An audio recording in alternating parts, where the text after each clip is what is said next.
Всем привет! Привет всем, кто пришел смотреть вебинар. Ждем эфира. Все, дождались. Даже Норильск и Владивосток. Сколько времени у вас там? Привет всем. Еще раз добрый вечер, ночи и так далее. Так, знаете что? Первое, что я хочу узнать, это кто из вас вообще когда-то делал волоски, пробовал? Не микроблейдинг, вот он меня вообще не волнует, не интересует. Кто из вас делал уже волоски? Напишите, пожалуйста, плюс. Кто из вас художник, напишите, пожалуйста, единичку. Опс, сейчас я вырублю звук у себя. Напишите единичку, потому что мне интересно, с какой аудиторией мне предстоит в основном работать, и насколько подробно и прям вот тщательно, или прям вот быстрее и легче пробежаться и объяснить все. Жду от вас. Привет, привет, всем с Богом. С Богом, поехали. Так.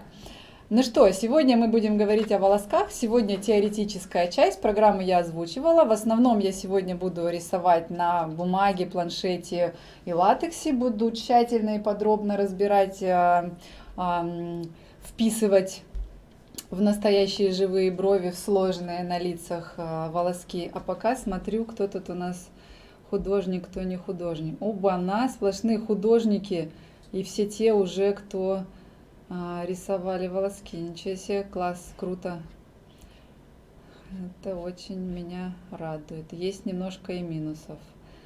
Ладно.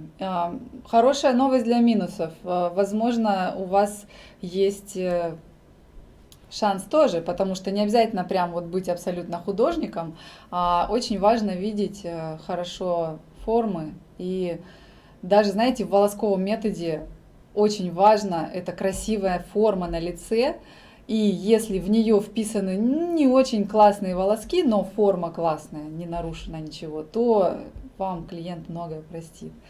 Ну что, ждать не будем всех, кто прибежит попозже, начинаем работать. Нам первый слайд, пожалуйста. Аппараты и иглы. В трансляциях последних в Инстаграме я обещала показать машинки, которые я за последнее время определилась и, в общем-то, на них остановилась. Показываю. Вообще, в принципе, как вы знаете, есть машинки... Боже, у меня шерсть от кота везде. У меня же кот. Есть машинки в виде ручки, в виде пена, они бывают разных толщин. И есть машинки с Г-образным вынесенным в сторону мотором. Мне нужно... Сейчас будет видео на камере. Как вы видите на слайде, Г-образная ручка, это вот обычный совершенно Шайен, которым я работаю уже долгое время. Это Spirit у меня здесь в руках. В чем его преимущество? В том, что я выбрала для себя держатель такой тонкий, как вы видите, я не люблю толстые, прям очень толстые машинки. Плюсы у него это то, что мотор вынесен в сторону, и вибрация, которая в моторе производится коленвалом этим, который крутится и дает возвратно-поступательное движение нашей игле, она унесена вот сюда в сторону, в верхнюю часть, и в держаке не ощущается. То есть нет этого мелкого, противного, вибрирующего ощущения в руках, которое мешает работать и вести ровную линию. Машинка в виде пена. Эта машинка называется, не знаю, даст вам что-то или нет, это китайская машинка, она очень недорогая. Так, я показываю, видно, да? Вот она, называется Black Angel. И, в принципе, ей можно вполне себе достойно рисовать волоски, делать растушевки, вообще все зоны, стрелки, тени, все что угодно ей можно делать. И она не прям сильно толстая, лежит удобно в руке. Стоит она в районе где-то 8-9 тысяч. И работать с ней можно обычными моими вот картриджами, которые я люблю ими работать, квадронами. Подходят любые, татуировочные, практически все самые распространенные картриджи. И вот эта вот самая последняя машинка, которую я протестировала, и она мне понравилась, эта машинка называется вот Главкон. Почему я ее выбрала? Потому что картриджи, которые делает польская фирма Quadron, мне очень нравятся, они очень четкие, сбалансированные, точная настройка, не ломаются, не подводят, не вибрируют. И в связи с этим вот высоким качеством картриджа я решила попробовать их машинку, которая для перманентного макияжа. Не те вот эквалайзеры толстые, которые как Cheyenne Pen, а вот эти. И она мне прям понравилась очень. Понравилась чем? Тем, что она очень удобно лежит в руке, она очень легкая. То есть вот эта толщина для меня идеальная. Все старые машинки приходилось либо, вот, которые были очень тоненькие, очень сильно заматывать пластырем вот этим вот липким, который толщину создает. Ну, короче, вот эта вот толщина, она плюс-минус такая для меня, для моей руки, вот небольшого размера руки, подходящая больше всего. Плюс она очень легкая, она весит реально грамм 50-60, по-моему, 60 заявлено. Единственное, у нее такой, так, сейчас это у меня Cheyenne включился, у нее такой высокий звук, но в принципе я к нему быстро привыкла, и он меня никак не напрягал, не напрягает. Вибраций в ней нету, удивительно, но она очень прям удобная. Прям вот зашла мне эта машинка, я ей сделала несколько процедур, я буду тестировать ее еще в течение долгого времени, потому что, допустим, вот эта машинка, хоть она мне тоже и понравилась когда-то более-менее, она довольно быстро поломалась, как и все китайское. Я надеюсь, что вот эта машинка, она не будет ломаться быстро. Ладно, о машинках обзор я сделаю в будущем. Пока я просто, как и обещала, рассказала, показала 3 машинки, на которых я остановилась в последнее время. Но мне еще идет партия машинок, которые я буду тестировать, поэтому как бы это не конечный вариант. И я все время ищу что-то новое. Но в данный момент вот пока что это мои фавориты. Итак, игла единица. Всегда, конечно, на волосках единица. Что еще? То я работаю 0,3 иглой почти всегда и часто работаю 0,25 иглой. То есть это в любом случае очень тонкие иглы и та и другая. И в любом случае мы всегда работаем самым кончиком иглы. Поэтому есть разница, но она не прям колоссальная, принципиальная. И, допустим, на бровях с толстыми волосками, прям вот реально, когда толстые, как бревнышки волоски, у женщин они тоже такие бывают, я выбираю иглу 0,3. На бровях с тонкой кожей и тонкими, как паутинка, волосками я выбираю иглу 0,25, потому что вот это прикосновение к коже, оно крайне важно. И иногда бывает, что ты как бы слегка ошибся и прикоснулся слишком резко и не там, где собирался, и 0,25 игла вам простит это прикосновение, потому что след от нее будет почти не виден, а 0,3 игла уже оставит за собой часто довольно яркий след, который вот вокруг которого придется вам потом плясать и где-то что-то удлинять, утолщать и так далее. Так, стоит вот эта машинка в районе 30, по-моему, тысяч. Я вот честно забыла, но я купила ее в тату-маркете. Ну, что-то то ли 27, то ли 37, вот навру, не помню точно, но не прям дорого и дешевле, ну, в общем, дешевле, чем Cheyenne Pen, допустим, явно. И модули к ней подходят родные. Вот. Скорость, волоски на этой машинке я рисую где-то на скорости 9-9,5, потому что она на скорости 9-9,5. Вот эта машинка, допустим, Cheyenne Spirit, рисует рыхлые волоски. То есть они прям как теневые. Такие я тоже иногда делаю, но основные волоски тонкие и плотные я рисую на скорости 11,5-12. Вот на этой машинке. И на этой тоже. То есть вот они, в общем, друг другу похожи. А вот на этой я рисую на скорости где-то 9-9,5. Так. Еще почитаю незаконченное художественное, Лана, скорость чешских крон, маркировку картриджа. Давайте я покажу вам маркировку картриджа. Посмотрите, видно? Я могу ближе понести. Но это в руках у меня 0,25. Это очень стандартная, у них других-то, в общем-то, и нету. Есть еще текстурированные, кстати, ими тоже можно работать. РСТ будет написано, маркировки. Все, да? Посмотрели? Ладно. Едем дальше. Мне нужен следующий слайд, пожалуйста. По машинкам прошлись. Виды волосков и их расположение. Я сейчас, и теперь мне нужен планшет. Виды волосков и их расположение. я буду... Все есть?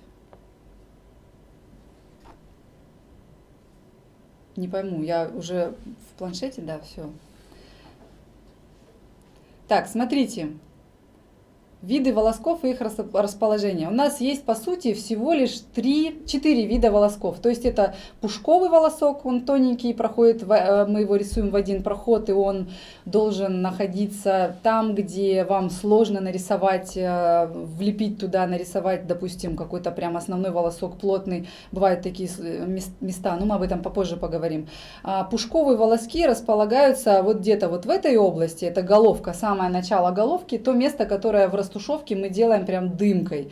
И по сути пушковые волоски располагаются вот во всех вот в этих областях, где у нас волоски либо заканчиваются, либо вот пушковые волоски в изломе, часто их бывает очень много. То есть это периметр, по сути, брови. Это волоски, которые не несут такой прям важной роли, но создают вот эту вот воздушность на брови, когда вы ее прорисовываете именно волосками. Потом у нас идут основные волоски, я сейчас их тоже вам покажу, еще мы вернемся к ним не раз. Основные волоски у нас уже находятся вот в этой первой, третьей брови. Это волоски нарисованы с одного раза, и они не сильно яркие, но тонкие и довольно плотные. Это волоски вот находятся обычно по нижней части брови, то есть и заходят в тело брови.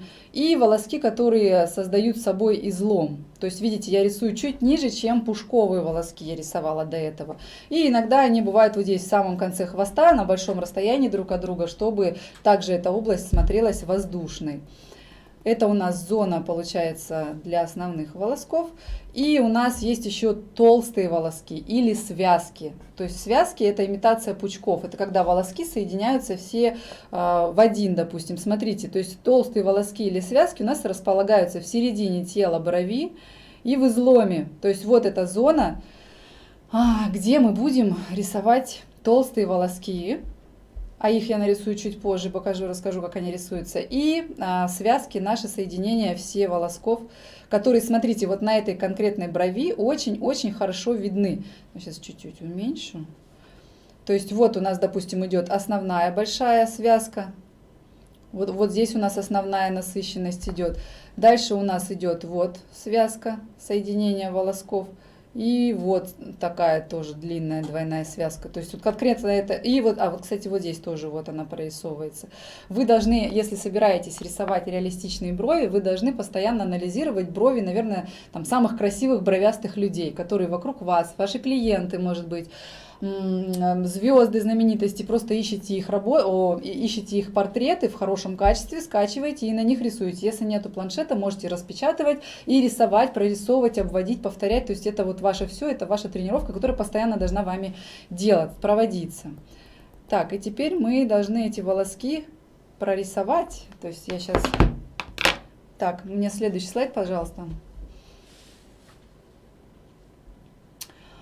Форма волосков и техника создания. Так, и я сейчас буду рисовать машинкой. Какой машинкой мне рисовать?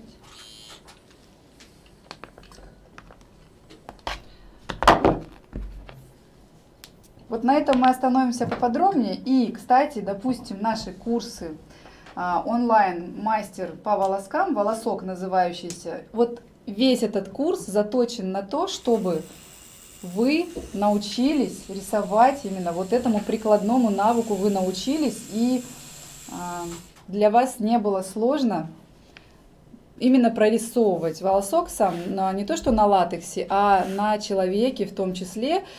Как ни странно, мне на латексе сложнее рисовать, чем на лбу клиента, потому что там очень удобно лежат руки, ты такой видишь хорошо и близко, а здесь я на большом расстоянии, всегда для меня это сложнее.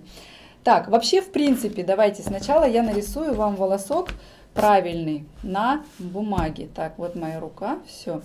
Что такое правильный волосок? Если вы выдерете волос, допустим, и рассмотрите его, то он будет выглядеть явно не как вот такая вот просто линия.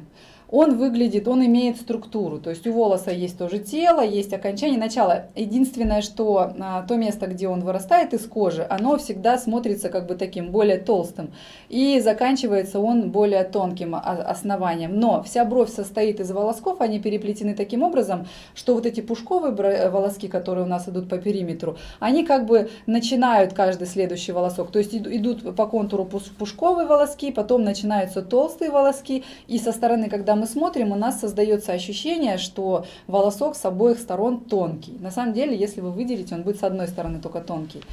Так вот, и ваш идеальный волосок, он должен выглядеть вот таким образом всегда. То есть вы прорисовываете слабый нажим, идете медленно, усиливаетесь, потом идете в кожу на одной глубине находясь, выходите из кожи также медленно, и у вас получается примерно по 1/3 с внешних сторон, это прям тонко и воздушно. То есть вот эта часть, она создает рисунок, а вот эти части, ими вы переплетаете волоски между собой. То есть вы не переплетаете прям толстыми частями. Соединяете вы почти всегда именно вот этими тонкими, полупрозрачными. Как я рисую? Сейчас я нарисую вам еще сразу вот эта кожа.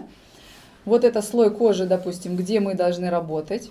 Вот здесь у нас идут луковицы волосяные глубоко, гораздо глубже, чем нам нужно работать. Вот. И как выглядит сбоку наш волосок, наше прикосновение. То есть мы летим в воздухе, как самолет, реально, я постоянно об этом говорю, мы летим в воздухе, прикасаемся к коже, заходим в кожу, на нужный нам слой проходим на одной и той же глубине, то расстояние, которое волосок вот собой должен занять, и также плавно выходим. То есть вот это вот расстояние, это то, что я показывала вам до этого. Это наши вот эти внешние тонкие окончания волосков. Почему рисую сейчас на бумаге вот это вот все? Потому что на латексе прям вот так сильно не видно. То есть вот это прикосновение, оно у вас очень мягкое должно быть, очень тонкое. И основной нажим именно в середине, в теле волоска, который как раз у вас и должен оставаться видимым. Это очень важный момент. Я сейчас буду на латексе прорисовывать для вас вот эти самые волоски и показывать заодно, как они смотрятся правильно и неправильно. Единственное, не люблю работать на латексе, потому что рука идет рывками часто, потому что он вот такое вот дает соединение. Сейчас могу... Ой, тут нас смотрят иностранцы. Dragonfly машинка подойдет, в принципе, просто у них иглы, вот то, что я помню, иглы были довольно толстые для того, чтобы рисовать, и прям 0,35 иглы или 0,4 я не люблю, если честно. Сейчас поотвечаю быстро на ваши вопросы. На Шаене, Тандере и Спирите скорость 11-12, в зависимости от скорости движения руки. Сейчас мы об этом поговорим подробнее. У меня Proton Pen, Квадрон картриджи. Нормальный. Proton Pen может вам быть немножко тяжел в использовании, но если вы привыкли, нормально. Можно работать прекрасно. Би-2 я не пробовала. Когда будет доступна запись вебинара? Через несколько дней после трансляции, как обычно. Насколько позволяет платформа. Так, 4-й тип волосков, я забыла. 4-й тип волосков это по сути тот же самый толстый, либо основной, просто он теневой весь этот волосок. Я покажу его уже отрисовывая просто на латексе. Скидка будет на курс волосок. Нет, скидки не будет на курс волосок, потому что курс волосок важен с куратором и потому что мы вообще отменили скидки. Все просто. Скидок не будет. Так, это я прочитала. На моем аккаунте идет трансляция. Зачем идет на моем аккаунте трансляция? Пиратская трансляция. Какой-то пират зашел тут ко мне и ведет трансляцию. Так. Я, конечно, не пробовала все машинки. Машинку Юнит я не знаю, извините, простите. На родном блоке Шаен я никогда не работала, потому что он стоит дороже. По отзывам моих студентов, что-то там с ним все время вечно не то было, и как бы я даже его не покупала. Я все время работаю с критикалом, и он меня вообще полностью устраивает. Геансаном вы сможете сделать волоски, Гуччи тоже, Биотеком сложнее, потому что он рисует в основном такие рыхлые волоски. Все, поехали дальше. Мне нужен Так, а следующий слайд у нас что там, я подзабыла? Скорость движения руки, это то, о чем я сейчас буду говорить.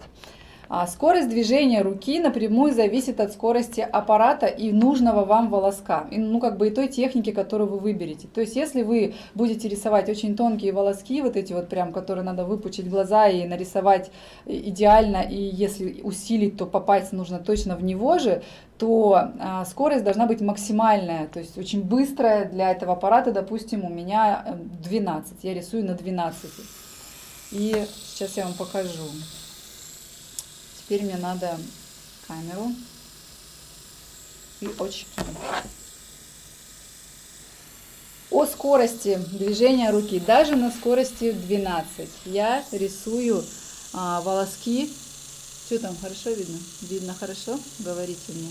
Я рисую волоски очень медленно. То есть я прикасаюсь к латексу и веду вот с такой примерно скоростью волосок, который длиной-то всего сантиметра 1,5. То есть чем вы медленнее проведете волосок, чем вы медленнее его проведете, тем больше пигмента вы оставите в коже, ну, в латексе в нашем случае. Это очень важно, потому что это как техника контурная, лайнеры, это машинки должны быть тоже в том числе. Рыхлый волосок можно рисовать вообще почти любой, даже биотеком. А вот такие точные линии, это только лайнеры. Если вы, смотрите, создание правильного волоска, вы начинаете свое движение в воздухе. Вот мне надо прикоснуться к латексу примерно на уровне предыдущего волоска. Я начинаю свое движение в воздухе и постепенно приближаюсь, как самолет идет на посадку. И в какой-то момент я приближаюсь, дотрагиваюсь, прохожу на одной глубине и потом плавно выхожу. То есть моя задача, просто здесь на латексе этого прям сильно не видно. Моя задача, чтобы волосок у меня был максимально однородным. То есть его вот сейчас должно быть видно лучше. Начало и окончание у каждого волоска. Приближу, наверное, попробую. Максимум. Да ладно, ну я думаю, что там вполне видно. Начало и окончание каждого волоска — это утоньшение и уменьшение количества пигмента за счет того, что вы выходите плавно из кожи. То есть на самом деле заживет этот волосок однородным, и вот эти вот внешние его части, они как бы пропадут. То есть можно, ну, потому что кожа вытолкнет большую часть, потому что вы как бы уже на выходе из кожи, эта часть уйдет. Можно рисовать волоски вообще очень... Вот это вот окончание волоска, оно может быть прям очень-очень таким тонким и таким прям уходящим в воздух. Почему такое? Вот смотрите, видно здесь, да, насколько оно длинное. Смотрите, я стираю, и это примерно то же самое будет у вас в коже. Оно здесь все еще есть, но постепенно уходит на нет. То есть вот эти волоски можно использовать в зоне, где вы хотите создать особенную воздушность. То есть это внешняя часть излома и внутренняя часть, где иногда для пущей живописности можно прорисовать такие длинные волоски, как бы создать эффект вот этих нещипанных бровей, натуральных очень, когда клиент этого хочет или вы хотите это изобразить. То есть вот такой волосок, вот он рисуется таким образом. Смотрите, как рисовать неправильно. И это то, с чем я борюсь и работаю постоянно. Кот идет. Во время обучения. То есть мастер берет просто, не подходит издалека. Я не вижу. Ну, когда делаешь, машинка работает. Я поняла. Мастер не подходит издалека к месту прикосновения, а просто делает это вот так. И нарисую рядом. То есть вот это частый самый волосок, который я вижу постоянно. Вот все в начале обучения делают вот именно такие волоски, поэтому это плохо, потому что видите в начале и в начале и в окончании волоска у нас точка прям, то есть воткнулся и пошел. Это неправильно. Можно сравнить это дело с вертолетом и самолетом. Вам нужно использовать технику самолет, когда вы издалека прикоснулись и взлетели плавно. А вертолет, он садится резко, едет, летит и потом опять взлетает так же резко. Это неправильно. Так, это самый простой волосок, он просто прямой. Как у нас там называется? Скорость движения руки. Смотрите. Еще одна распространенная ошибка, не делайте ее, пожалуйста, потому что все ваши волоски, если вы ведете от себя или если вы ведете на себя, они должны заканчиваться вот этой линией, она такая же идеальная, как и сам волосок должна быть в идеале. Что делают тоже часто мастера? У меня латекс сейчас, да?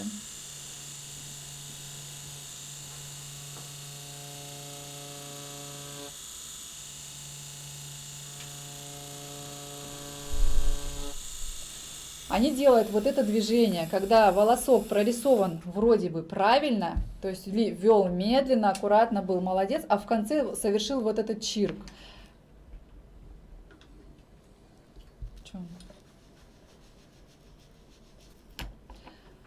Латекс все-таки это не живая кожа, видите, здесь видно прикосновение точное, вела правильно, а в конце заканчивается резко, потому что, ну, как бы я чирк совершила. И вот это место, где чирк был, видно, здесь доля миллиметра еще примерно, наверное, даже 2 миллиметра. Кожа в этом месте разрушена, волосок не остался, и после там 2 буквально проходов создается вот в этом месте такой, как пушок. Такой как бы дымка в конце волоска, которая вам совершенно не нужна и которая вам будет портить всю картину. Поэтому это одна из ошибок, распространенных даже у довольно опытных мастеров. А это место, ну вот также я могу и нарисовать, если я от себя веду. То есть вот я прикасаюсь и веду правильно, а в конце беру и делаю вот это вот движение, которое все портит. То есть вот у меня прикосновение, начинается тонко, все, а потом бах, резко уплотнение, и кожа разрушена, там уже не ляжет волосок такой же тонкий, как нам нужно. Но окончание резкое, и вам придется добавлять, потому что, скорее всего, вы потеряете длину, скорее всего, вы потеряете форму немножко брови, потому что чирк совершили еще в зоне, там, где вам нужно работать. И вам придется удлинять его, а кожа в этом месте вам не даст нарисовать классно. Это кот атаковал нас, да. Сдвинулась. Все. К нам приходил кот. Закрыть надо дверь. К нам пришел кот и камеру сдвинул. Простите. Накладка вышла. Так, ну ладно, вот эти вот основные ошибки я рассказала. Скорость движения руки. Могу поотвечать.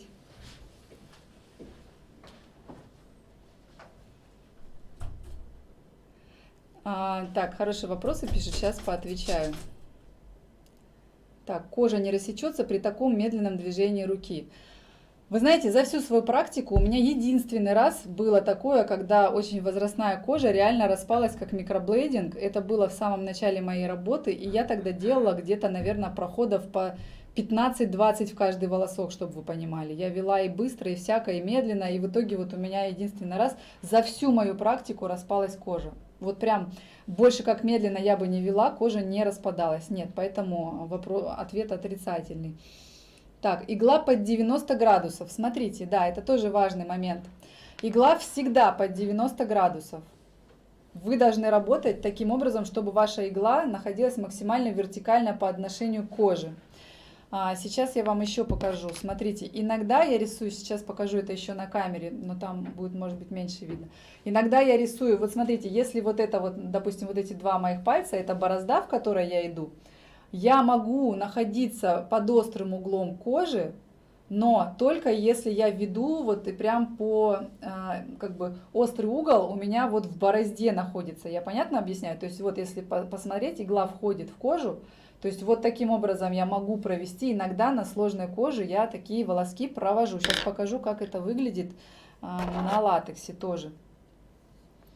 Чаще всего я рисую абсолютно вертикально, ну вот как бы насколько это возможно. Потому что если игла войдет в кожу вот под таким углом, то это будет такой дымчатый, расплывчатый волосок. Смотрите, как это выглядит. То есть я могу прорисовать волосок вот таким образом. Вот я сейчас видно, да? Вот таким образом. Угу. И потом я могу даже вернуться и уплотнить этот же волосок, пройдясь в этой же линии. Главное самое, чтобы я не находилась в ней,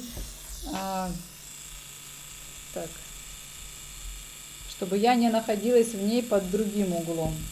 То есть, когда я иду в этой линии, вот под таким углом.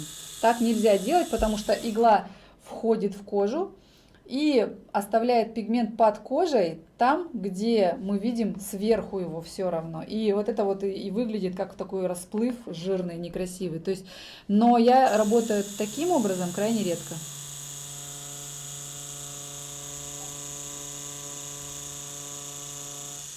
Прям реально очень редко на таких особо сложных каких-то кожах, на которых обычная техника внедрения пигмента в кожу не работает.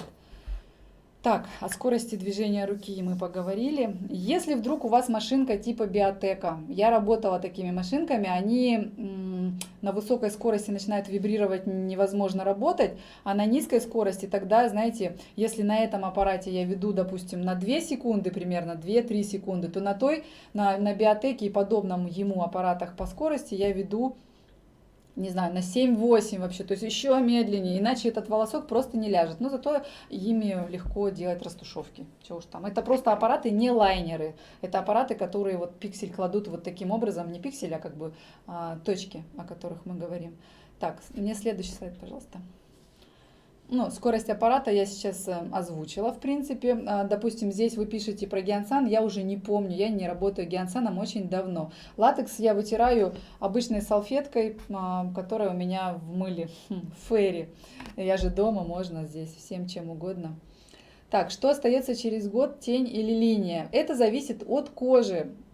Иногда даже на жирной коже остается линия. И в моем инстаграме вы можете увидеть сторис сохраненных, которые закреплены. Именно такой случай, когда реально очень жирная кожа и осталась линия, она просто сливается с кожей, становится прям прозрачная. И я встречала много таких работ. И плюс, поймите, вот меня постоянно спрашивают про зажившие волоски, как они выглядят спустя год, спустя 2 года. Растушевка выглядит спустя год или 2 абсолютно так же красиво или некрасиво в зависимости от глубины, на которую положили пигмент. То есть если мастер поковырялся и положил пятно, где глубоко и много пигмента лежит в одном месте и не очень много в другом, допустим, в итоге все это вроде выглядит примерно одинаково, но там где-то, если взять слой кожи, сейчас я нарисую. Так, мне этот нужен, камера, да. Смотрите, если брать вот так вот кожу, и, допустим, тоже это вид сбоку, и у нас вот здесь вот лежит пигмент, вот он лежит. Вот он лежит вот здесь вот примерно равномерно, вот здесь мастер поковырялся, унес его много в кожу, вот здесь тоже внес его много в кожу. А вот здесь нет, что-то там такое. То есть вот этот слой, смотрите, который на одном слое, он собой закрывает все то, что внутри. И когда этот слой поднимется вверх, то есть вот через этот вот слой эпидермиса поднимется, отшелушится, уйдет, вообще выгорит, там, не знаю, останутся у нас только вот эти вот пятна. Потому что вот этот слой, который закрывал, он ушел.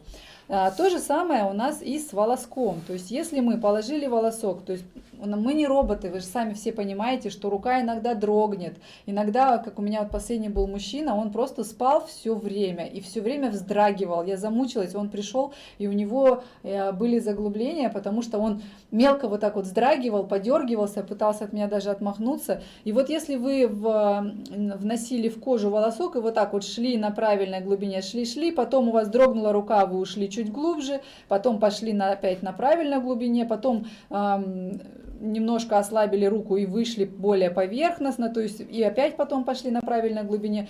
То есть смотрите, вот этот слой кожи, где вы на правильной глубине, через там год-полтора плавно уйдет, побледнеет. Вот это заглубление, где вы были на большой глубине, останется в виде пятнышка. Вот эта вот часть, где вы поднялись более поверхностно, уйдет еще, ну, появится пробел на волоске, уйдет еще вот, возможно, в первую неделю сразу вместе с корочками, понимаете? Поэтому чем стабильнее ваша рука, полтора. Чем вы на более правильной глубине работаете, тем лучше будет выглядеть работа спустя год-полтора, когда она будет уходить. И, конечно, волоски немножко подплывают, но не прям катастрофически много. То есть, если кожа сухая, то спустя год-полтора они приходят довольно ярко видные и с четкими границами. Это очень похоже на стрелки на веках, реально. То есть, все вы делали стрелки, и все вы наверняка свои работы видели спустя год-полтора на сухих кожах, на толстых кожах. Потому что на веках кожа тоже в зависимости от типа лица, она имеет свою жирность, толщину и прочее. И как бы границы на некоторых стрелках слегка подплывают, а на некоторых вообще никак не искажаются. То есть просто там бледнеет со временем и все. Поэтому, ну, вот такой пространный ответ. Чаще всего остается линия, но слегка с размытыми границами. Вот скажу так, наверное, такой забор. Нет. Забор, если вы нарисовали забор, он не через год будет, а сразу. Для волоска концентрация пигмента имеет огромное значение. Волоски вы не сможете рисовать пигментами, которые не концентрированные, типа, не знаю, Face and Body, типа биотековских каких-то пигментов. То есть вы сможете, но они будут, вам будет это крайне сложно, и они расплывутся с большей вероятностью, потому что даже в татуировке для линий пигменты отдельной линейки, чем для, допустим, каких-то теневых техник. Поэтому, да, чем более концентрированные пигменты, тем больше шансов, что у вас останется волосок качественный. Как сделать так, чтобы рука не дрожала? Это, если у вас нет тремора какого-то, то это просто тренировки, потому что когда я не работаю долгое время, у меня рука дрожит. Когда я там, не знаю, не выспалась или разговариваю, у меня рука дрожит. Когда клиент разговаривает, у меня не получается линия ровно, потому что он весь как-то чуть-чуть подергает. Ну, как вы понимаете, да, все мы живые. Поэтому чем больше тренировок, чем больше практики, тем меньше дрожания кота. Читаю, покажите кота.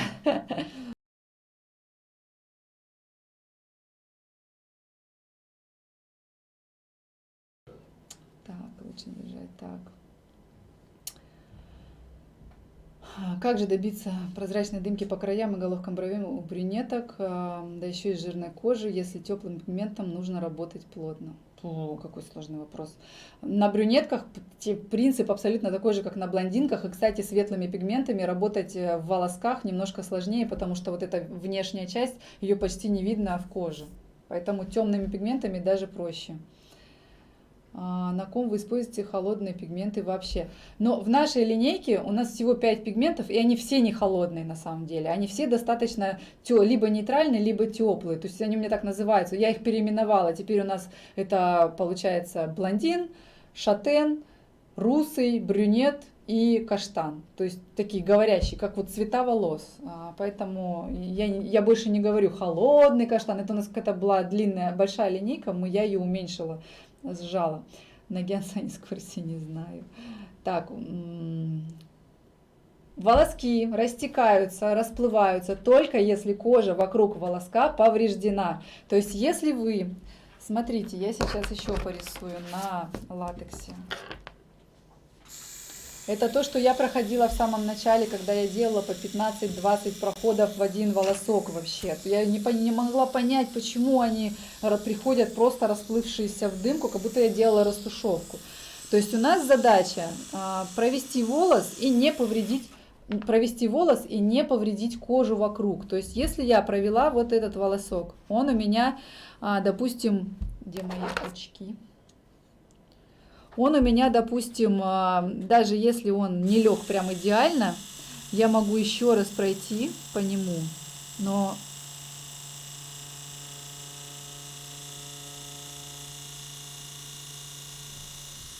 я должна это сделать.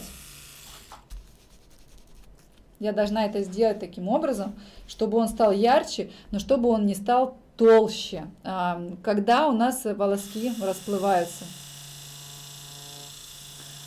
Когда мастер делает много вот таких движений, и они все повреждают кожу так или иначе. То есть если здесь приблизить сильно, то тут уже будет видно, что это уже не волосок, это уже что-то типа растушевки. То есть кожа в этом месте повреждена многократно, и пигмент лежит на правильной глубине то там, то сям, в некоторых местах, понимаете? И расплывается волосок в коже крайне редко из-за самой кожи. Почти всегда он расплывается, если мастер сделал слишком много движений. То есть вы прошли по коже на неправильной глубине, раз, два, три, вы ее разрушили, повредили, она у вас превратилась в такой своеобразный фарш. Потом вы все-таки собрались с духом, выпучили глаза и провели его правильно, на правильной глубине. Но кожа вокруг уже разрушена, и он как в промокашке вот так расплывается дымкой во все стороны. Поэтому чем меньше движений, тем с большей вероятностью волосок приживется. Так. На всех абсолютно машинках у вас вертикаль, максимальная вертикаль. Посмотрите, когда эта машинка с вынесенным мотором, она всегда стремится упасть. То есть здесь я ее держу прям очень плотно.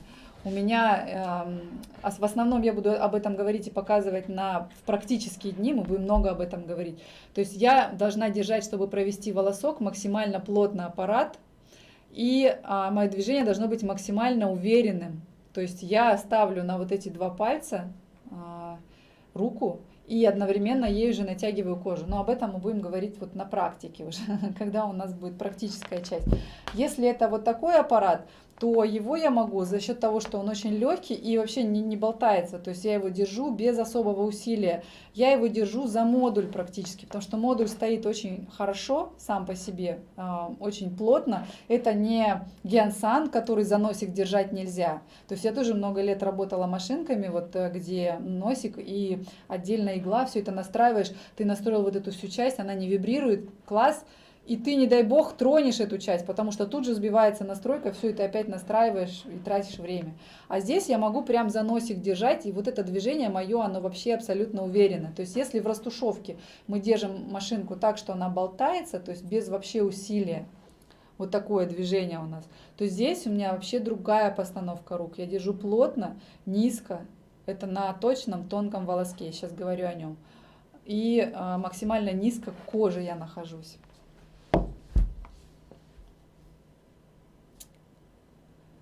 У спирита маленький вылет иглы. Нет, это не... Ну, во-первых, он достаточно большой, реально, он на 2 миллиметрах рисует спокойно.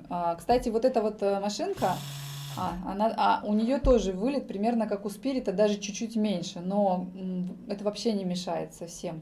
Вот на растушевке, где густые волосы, это будет мешать. Ну как, брызги будут создаваться. Так. Обновление волосков. Пишите вопросы подробнее, пожалуйста. Что такое, что значит обновление волосков? Обновление волосков спустя год-полтора вы делаете, также меняя форму, с учетом того, что клиент оброс, возможно, дорисовываете, расширяете по тем же. На самом деле, чем больше пигментов кожи со временем, тем более сложнее класть красивый фееричный рисунок.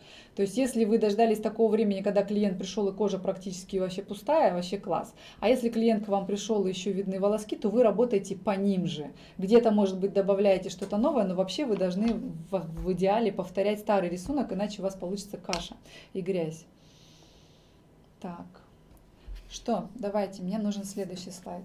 На вопросы на все, конечно, я не отвечу. Основные рабочие связки. Так, основные рабочие связки. У меня их в дистанционном курсе волосок много. На самом деле мы работаем реально, ну вот этими двумя связками. То есть связка, что такое? Это соединение волосков. Их много в дистанционном мастере, потому что это прикладной курс, где вы должны научиться, и вот они все начинаются от простого и усложняются вообще в безумно сложные в конце, и потом мы приступаем к рисованию бровей. Но на деле, на брови реально хватает двух связок, которые вот перед вами на экране сейчас. Так, я сейчас еще покажу вам, как создавать, я отвлеклась. Мне нужен латекс, пожалуйста, видеокамеру. Я нарисовала основной. Сейчас я нарисую вам, это про виды волосков. Я нарисовала основной, вы поняли, как его рисовать правильно и неправильно. И сейчас я нарисую пушковый. Пушковый, как вы помните, это головка брови, он такой тонкий и незначительный. И собой иногда даже создает, знаете, как какую-то небольшую дымку в нужных местах. То есть волосок рисовать там смысла нету, слишком близко к другим или еще какие-нибудь там, не знаю, ситуации бывают разные. Но чем-то заполнить эту пустоту можно. И вы его рисуете. Так, где моя рука? Вот моя рука. И вы его рисуете такой линией очень тонкой и немедленной. То есть, когда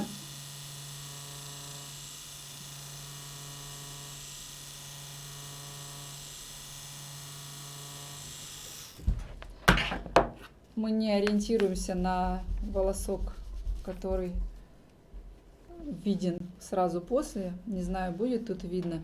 То есть вот эти волоски, они все здесь есть. Видно, нет?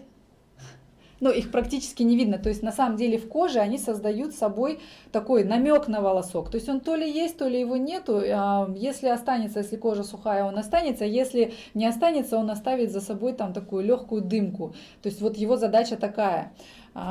И рисуется он, в принципе, абсолютно так же, как основной волосок, просто чуть-чуть быстрее движется рука, то есть вы понимаете, да, у вас остается меньше пигментов кожи, то есть вам вот в некоторых местах совершенно не нужны прям четкие волоски бывают, вы поймете дальше. Так, толстый волосок, его рисуют не все и не всегда. Толстый волосок может создаваться двумя способами. Сейчас я его тоже вам нарисую. То есть толстый волосок я всегда начинаю рисовать из середины. То есть из середины волоска.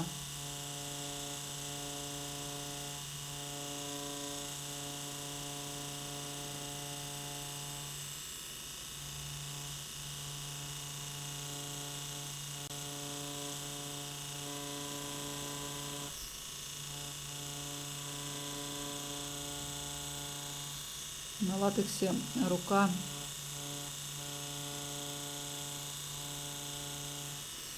такая, не так удобно рисовать на латексе, как на коже. Я каждый раз убеждаюсь.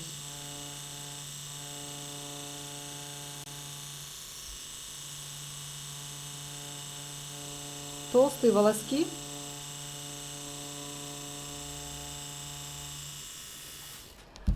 могут быть любой длины, они могут находиться, как вы помните, в середине брови. Вот здесь рука у меня дрогнула на толстом волоске, получился заусенец. То есть вы можете стереть, убедиться, что у вас он лег или не лег, его еще утолстить. И чаще всего, в моем случае, толстые волоски вот этим местом, где они утолщаются,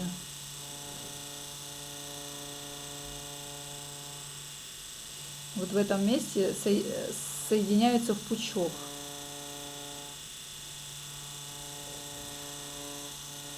То есть это место прям соединения волосков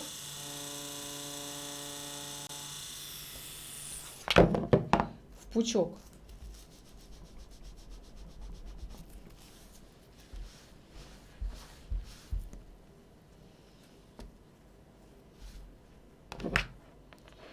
И толстые волоски могут быть любой формы. О формах мы тоже чуть-чуть дальше поговорим. То есть он может быть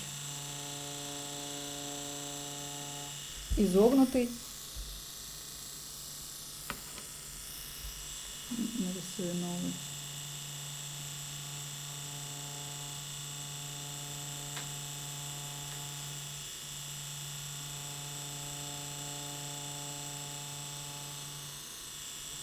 И вот в этом месте соединиться в какие-то более там сложные связки, если это середина брови.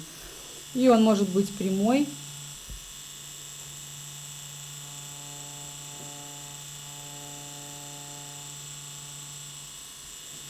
Самое главное, чтобы он реально в середине своей был утолщен.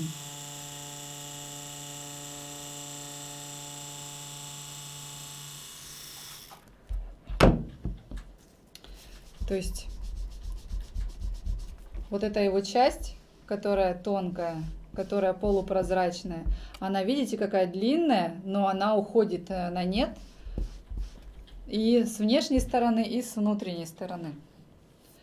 То есть толстый волосок – это практически пучок, то есть это соединение как минимум 2-3 волосков, и очень часто мы прорисовываем как раз прям такие сплывающиеся между собой волоски, которые соединяются в такую толстую связку, как я показывала вам до этого на портрете. Так, и у нас есть теневой волосок. Теневой волосок, я даже не буду очки одевать. Теневой волосок – это волосок, который создается быстрым движением. То есть мы в середине брови, где мы уверены в том, что нам там не нужно прорисовывать волоски, которые прям очень тщательно прорисованы, а это место, где прикрыто так или иначе своими волосками, то есть нет смысла совершенно портить зрение, вглядываться туда для того, чтобы нарисовать идеальный волосок, раздвигать эти волосы все. То есть вы как бы рисуете сквозь волосы, просто не особенно напрягаясь. Волос остается, он просто будет таким более рыхлым, без четких границ. Там даже не обязательно попадать прям четко вот в одну и ту же линию. Вы прям можете как бы его набирать насыщенность. Единственное, когда вы подходите к тому месту, где у вас невидная часть, где видная часть, пустая кожа, допустим, или внешний контур брови, или внутренний, или это головка, допустим, если вы подходите как в азиатской связке таким кончиком, то это уже должно быть такое прям очень тонкое место и важное. А вот эта вот середина, вот, она создается таким набором штрихов, которые с собой в итоге создают, ну, тоже волос, тоже вполне съедобный, просто он будет такой более рыхлый. Так, об ошибках. Есть еще один вид волоска, я его не очень люблю, потому что он реально сложный, вот надо очки одевать для этого. Это когда волосок создается таким возвратно-поступательным движением. Есть люди, которым наоборот он очень удобный, то есть вот для меня он прям такой смерти подобный. То есть это волосок, когда мы таким как бы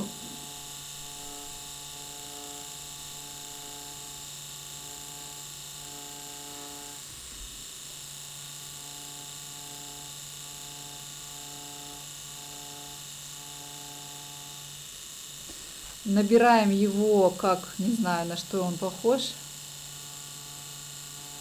как молнию на замке, что ли, вот туда-сюда, когда двигаешь. То есть он может быть тоже абсолютно любой формы. Главное, у него должно быть также точно начало и окончание тонким, а середина более плотной. Его мы должны рисовать тоже определенным способом, сейчас покажу. То есть вы видите, что на латексе линия остается хорошей, в принципе, хорошо видной, но она не останется такой, если вы будете набирать ее вот таким образом. То есть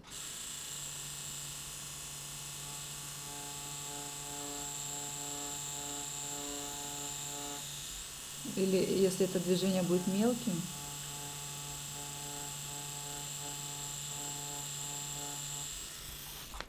Что здесь я из ошибок совершила?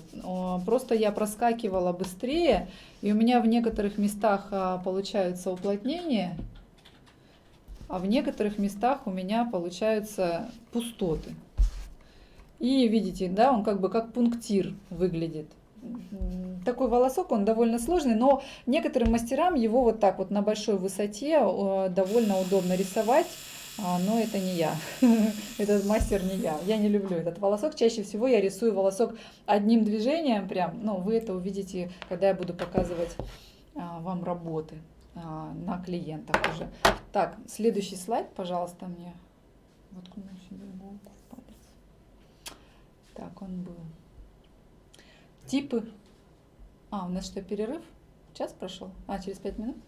Типы кожи и как работать. Это важная характеристика, очень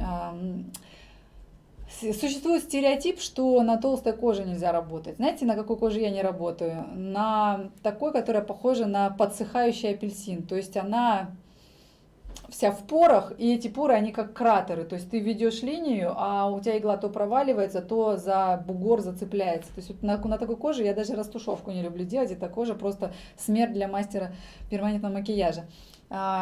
Все остальные кожи вполне. То есть я смотрю чаще всего не на кожу, а на пучки волос на вот, бровях, которые остались у клиента. Если волоски рассеяны, то можно рисовать все что угодно.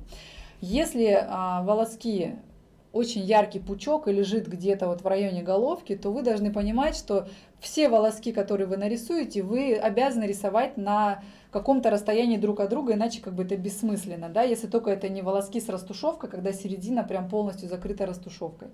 Поэтому есть случаи, когда очень яркий пучок, и вы должны сделать растушевку и сделать на следующей процедуре коррекцию. Либо на этой процедуре делать совместную технику, то есть когда это волоски с растушевкой, когда реально середина вся плотно прокрашена, они слились все как бы в сплошное такое как бы пучок, и только у вас внешние края волосков, которые создают излом, там, нижнюю часть тела брови и внутренний излом и хвост, они у вас, вот это место состоит у вас из волосков. То есть вот в таком случае такая техника применяется. На сухой коже вы можете рисовать вообще без проблем, просто на ней рисовать даже чуть сложнее. Короче, нормальная кожа на ней лучше всего. И всегда я ориентируюсь на следующий слайд, пожалуйста, можно? У меня там будет другая бровь. То есть на жирной коже, если вы рисуете четкие волоски, они должны быть на большом друг от друга расстоянии, на большем, скажем так. Если кожа у вас сухая, то вы можете рисовать тонкие волоски на близком расстоянии. Если вы не повредите вокруг них кожу, то они не расплывутся, можно не переживать. То есть тут самое главное — это стабильность нахождения иглы в коже на самом деле. Поэтому в общем и целом у нас 3 типа кожи: жирная, нормальная и сухая. Да? И мы не работаем в волосках только на очень жирной коже, вот, с очень сильно расширенными порами. Ну и, естественно, на жирной толстой коже мы рисуем волоски на большем друг от друга расстоянии. Так что я сейчас поотвечаю на ваши вопросы, и мы уйдем на 5-минутный перерыв, а то я что-то разболталась. Какие пигменты посоветуете? Но я лично работаю на татуировочных миксах, которые мы создаем сами. Прям вот советовать пигменты, ну из татуировочных, наверное, из перманентных это пермабленд. Раньше я советовала еще акву, но аква мне больше не нравится, потому что она дает на выходе спустя год-полтора, 2-3 года красные волоски. Реально красные волоски, красные растушевки, все я больше не советую, потому что избавляться от этого цвета очень сложно. Вот у меня сейчас ходит ко мне мой мужчина, который солопец, и у него ушли волоски последние, татуировочных, не видно. И остался красный цвет, который мы удаляем лазером. А ему уже 4 года, если что, на минуточку. Наш пигмент я разбавляю, но даже, скажем, не разбавляю, а он просто сохнет меньше. То есть если он чистый абсолютно, то он прям реально засыхает на носике, это неудобно. Поэтому 6 капель пигмента, 1 капля воды, вот только для этого. О коррекции волосков я сниму отдельные вебинары, но на деле вам просто нужно закрыть пробелы, дорисовать те волоски, которые кожа вытолкнула, или вы положили не на правильную глубину. Подскажите, пожалуйста, каким аппаратом лучше делать волоски, на какой скорости, какими пигментами лучше. Ну, обо всем я уже сказала, пересмотрите. Так, как рисовать на густых бровях, я тоже сказала. Вопрос был про растушевку, вы говорили, что теплые пигменты нужно класть плотно. У меня такой клиент, ждала вашего вебинара, так не знаю ответа. Теплые пигменты, но на самом деле на волоски я выбираю пигменты всегда чуть-чуть теплее, чем мне нужно, потому что на волосках вы всегда на другой глубине работаете, пигмент всегда лежит плотно, поэтому даже теплые пигменты смотрятся более прохладными. То есть если перед вами клиент с холодной кожей и вам надо работать на нем, класть волоски, то вы должны, зная особенно, что вы новичок, брать более теплый пигмент. А если вы опытный мастер, то вы можете брать пигмент обычный, тот же самый брюнет или старый наш темный каштан, просто работать очень поверхностно. В принципе, все заглубления даже теплыми пигментами, даже светлым русым будут видны очень молниеносно. Поэтому, если волосок положен правильно, то, знаете как, он будет такой плотный, такой тонкий, что этот цвет подойдет практически в любом случае клиенту. То есть, знаете, если, допустим, сине-черные волосы, и вы берете теплый каштан, то нет, это неправильно, вы должны взять самый темный ваш пигмент. Единственное, вы можете капнуть каплю корректора, допустим, зная, что вы новичок. А если перед вами шатен, прям очень теплый, очень рыжий, то брать русый теплый смысла нету, его не будет видно. То есть вы должны брать шатен. А самый такой сложный, такой пограничный тип, когда надо брать, вот, допустим, как я, если бы у меня не было бровей и рисовали бы мне волоски, я довольно темная, но не самая темная, и мне совершенно не пойдет теплый цвет. Поэтому это нейтральный какой-то цвет типа каштана. То есть брюнет для меня слишком яркий, плюс я холодная сама по себе. Это каштан. Потому что у него нету вот этой вот красной основы, он такой нейтральный. Но это если говорить о нашей линейке. Брюнетка просит пудровые прозрачные брови. На самом деле волосками тоже можно работать очень прозрачно и воздушно. У меня есть там дальше такая работа. Так, вебинар будет идти часа 3.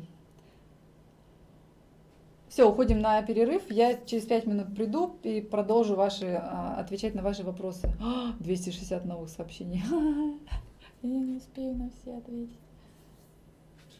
Да.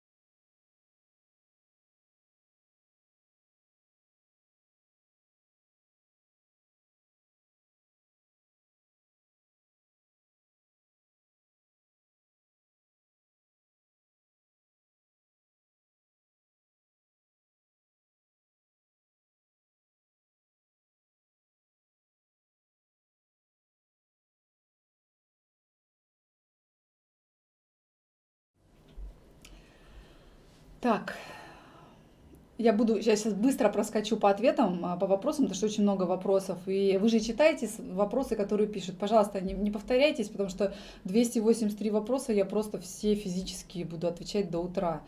Так, вы разными цветами работаете на одном клиенте или одним? Нет, я работаю одним цветом, добиваюсь насыщенности, плотности укладки, либо толщиной волосков. Какие цвета в пермабленде? Нет, никаких не посоветую, я им не работаю. Анестезию я использую, конечно, безусловно, но только вторичную. Первый проход я делаю вообще без анестезии. Этерналом не работаю. В какой последовательности класть? Сначала растушевка, на нее волосок или наоборот? Если вы решили, что вам нужна максимальная яркость, то вы делаете растушевку, она заживает, и на нее вы рисуете волоски. Просто иногда в этом случае вам нужно будет, может быть, еще одна коррекция. Но если растушевка легла хорошо, то там несколько буквально волосков, и все нормально. Так. Пигментированная кожа, пигмент в холодный уходит. Часто, да, часто кожа, которая в пигментных пятнах, особенно если они в зоне работы, выглядит гораздо холоднее все. Именно когда черный пигмент, он часто мы сейчас не говорим о черном пигменте. Все, в принципе, наши бровные пигменты подсыхают, если в них, причем не так быстро, как некоторые перманентные, но тем не менее я не люблю, когда на носике скапливается пигмент засохший. Так.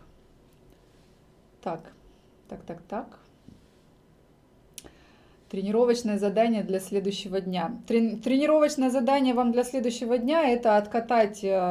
Давайте, я дам его в конце. Напомните, пожалуйста, мне. Нет, давайте сейчас, а то забуду. Откатать основные связки, которые я покажу. Вот те самые 2 основные связки. И, не знаю, давайте 10... Нет. Волоски, боже мой, вот эти волоски, которые я вам рисовала, откатайте и пришлите мне в Инстаграме, допустим, отметьте меня и пришлите фотографию волоска идеального, одного, просто это макро, чтобы было, когда у него очень тонкое начало, плотная яркая середина и очень тонкое окончание. Вот если вы добьетесь вот этого, то все, вот оно ваше счастье, вы будете рисовать уже нормально практически все волоски. Так. А, так. Просмотреть, конечно, вы все сможете. В вебинаре сейчас у нас был перерыв. Странно, конечно, 3 часа без перерыва можно поговорить. Мне маман по телефону дольше говорит. Вы знаете, я пробовала, просто я начинаю охрипать. И плюс люди, которые смотрят, хотят тоже, может, в туалет сбегать или что-то такое. Поэтому мы решили делать 5-минутные перерывы. Так, мне нужен следующий слайд, пожалуйста. О схемах поговорим немножко, о схемах. Азиатская схема – это схема, в которой волоски уходят все вниз практически от головки. Она сейчас перед вами на экране, она довольно художественно нарисована на планшете. Ниже это, в принципе, схема, примененная на человеке. Волоски практически от головки идут вниз. Почему нам нужны все 3 схемы? Потому что уметь красиво рисовать одну схему идеально и применять ее на всех, даже если волоски растут вниз. Я знаю очень классных мастеров распиаренных, которые рисуют всем одинаково прекрасные схемы, которые идут вот так вот вверх, несмотря на рост своих волосков. Я сторонник того, и уже много лет это делаю, всех учу так именно работать. Мы должны как бы сделать реконструкцию брови, ну вот максимально приблизиться в насыщенности, в укладке волосков к тому, что было, либо вы предполагаете отрастет после вашей работы у клиента.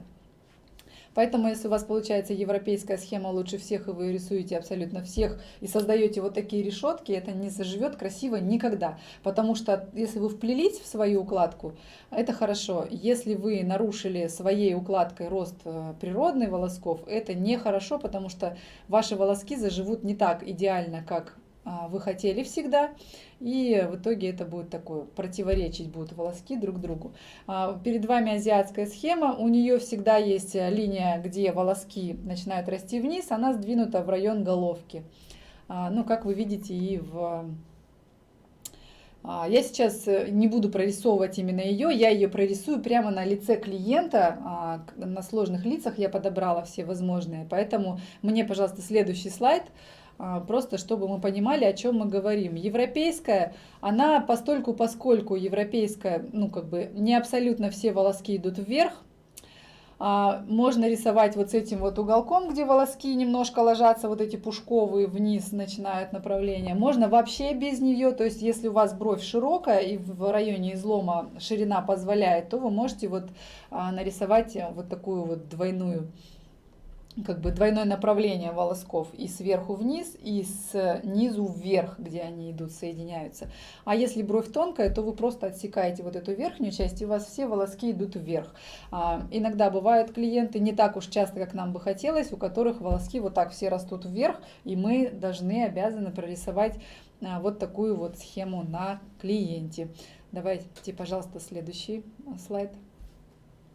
Смешанная схема, или я ее чаще даже называю не смешанная, а схема с плавающей связкой. То есть это вот место, видите, в середине брови, где волоски как бы идут вверх, а следующий начинает уже блок волосков идти вниз. То есть вот это вот место соединения вот этого движения вверх и вниз, оно может находиться в любой части тела брови. То есть оно может быть ближе к головке, может быть почти что в изломе, если бровь длинная. То есть вы ориентируетесь на то, в каком месте волоски у клиента начинают расти вниз, и просто вот начинаете в этом месте с вот этой линии, которая меняет направление роста волосков. В принципе, если передвинуть ее прямо к головке, это практически азиатская схема. А если передвинуть ее прямо в излом, то это практически европейская схема. Поэтому, если вы освоите, допустим, смешанную, то в общем и целом тоже будет вам счастье. В общем, она подойдет всем, просто надо эту связку двигать вперед и назад. Так, мягкий сантонс, да. Форма волосков и где находятся. Это я показала. Прямая головка. Я показывала, в принципе, где лежат основные, толстые и так далее. А у нас есть еще формы волосков. Их я не рисовала. Форму волосков я сейчас вам прорисую. Давайте я сейчас на латексе покажу. Мне нужен латекс. Как раз пока перед нами схема была перед глазами. Формы волосков, как вы понимаете, Как вы понимаете, форму волосков, в принципе, можно рисовать почти прямыми всю бровь и не париться, но чаще всего красиво получается, когда вы их именно как-то изгибаете и переплетаете. Формы волосков, то есть самый простой, это прямой, его я уже несколько раз рисовала. Второй у нас идет, это S-образный, то есть C, если это английский язык, то есть это вот эта вот буква. Но если брать эту букву, да, то это намек на нее. То есть это не в чистом виде вот эта буква S, потому что очень многие студенты начинают прям рисовать вот эту вот буковку S. Она нам не нужна, это всегда у нас как бы реально намек на букву S. И это будет и короткий волосок, и длинный волосок, он тоже вот намек, он почти прямой всегда.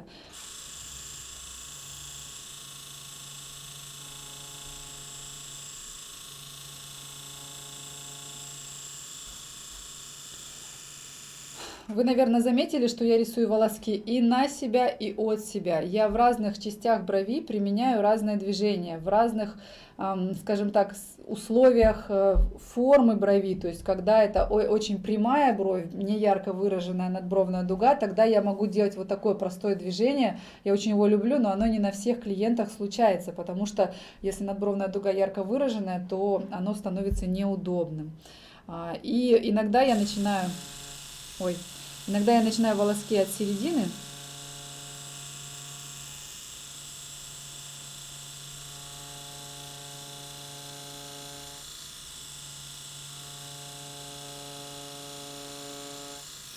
То есть мой волосок... Ладно, сейчас я нарисую, потом скажу.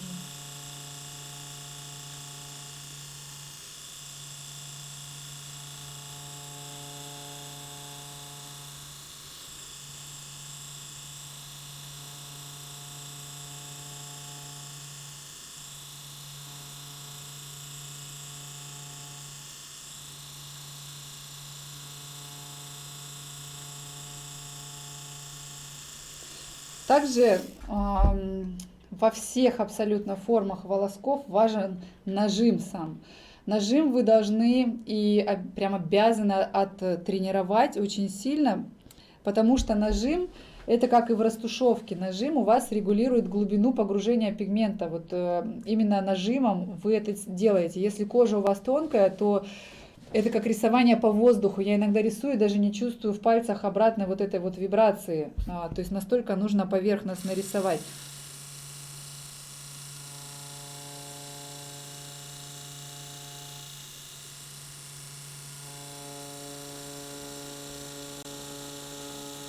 Еще я очень часто смотрю прямо сбоку, смотрю, на какую глубину я погружаю иглу в кожу именно.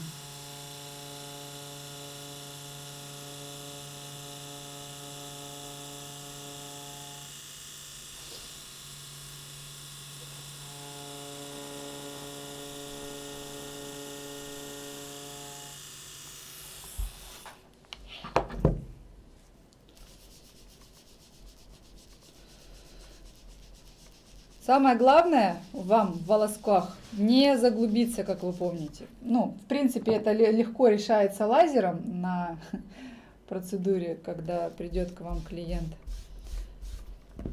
Смотрите, очень часто бывает, что ты проходишь первый проход, допустим, на клиенте, и понимаешь, когда стираешь, что мало осталось цвета.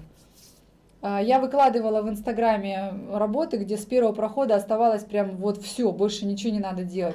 А бывает, что ты прошел, вот и давил правильно, и вел медленно, но пигмента в коже нету. В таком случае вы должны будете попасть именно в тот же самый волосок еще раз. Именно в ту же самую борозду, не рядом, не волной, не там дальше, не выше, вот именно в нее. И вот это вот самое сложное на самом деле.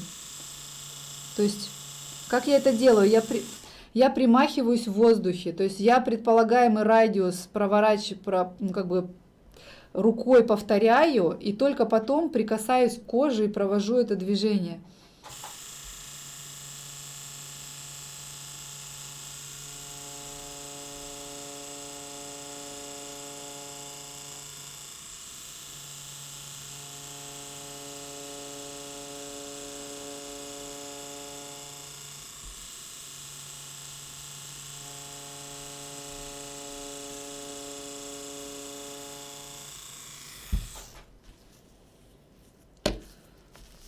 Вы должны добиваться того, чтобы пигментов кожи был в одной линии, не рядом, не толще, не тоньше. То есть вот в этом основная сложность. И, как ни странно, на голове это всегда проще.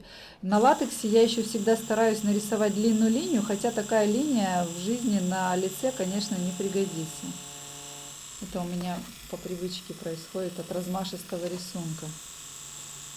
Короче, наше S-образное движение, еще раз сейчас прорисую, в рамках, я, кстати, наверное, вот так буду рисовать, в рамках брови имеет не такой уж и большой, сейчас я вот сделаю, как это выглядит в жизни.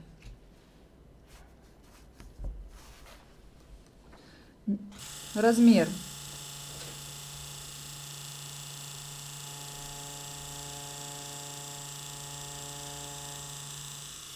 То есть вот она наша вся S-образность. И чаще всего эти волоски нам нужны именно в районе головки брови и вот здесь в районе хвоста, то есть по верхней части. Они всегда не длинные. Так, у меня убежала линия. То есть они еще находятся где-то вот в этой области, когда мы прорисовываем. Соединяем вот здесь волоски. То есть вот длина их примерно такая. И изгиб их вот тоже примерно вот такой. То есть ни в коем случае это не какие-то прям такие закругленные закорючки. Вот у латекса есть такая особенность, если его прям очень сильно потереть, то часто можно стереть из него все, остается только борозда. Короче, вот они, эти наши волоски. Их форма – это намек на S-образность. Могу… Так, следующий волосок прорисую. Где у меня все? Вот здесь. Это долларообразный, то есть это в две стороны изгиб.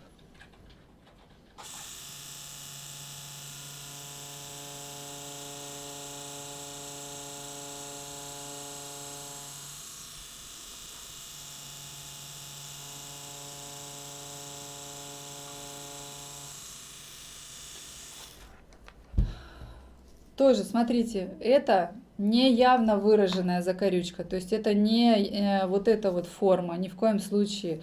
Это всегда такой намек на изгиб. Если вы будете рисовать закорючки, у вас получатся кудрявые брови, и это всегда не то, что нам нужно. Как бы кудри на бровях никому никогда не были нужны. Вот примерно такой вот формы у вас должны быть все ваши волоски, тогда у вас получатся связки без проблем. Связки, о которых мы сейчас чуть дальше будем говорить. Мне нужен следующий слайд. Следующий слайд, пожалуйста. Не-не-не, там связки.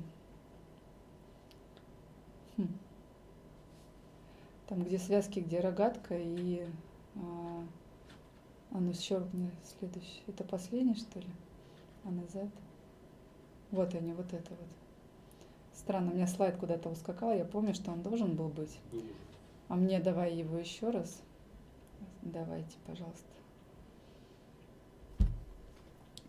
Так, основные наши рабочие связки, как я говорила. Я начала и перескочила, вернулась. Вот почему. Это я виновата, простите.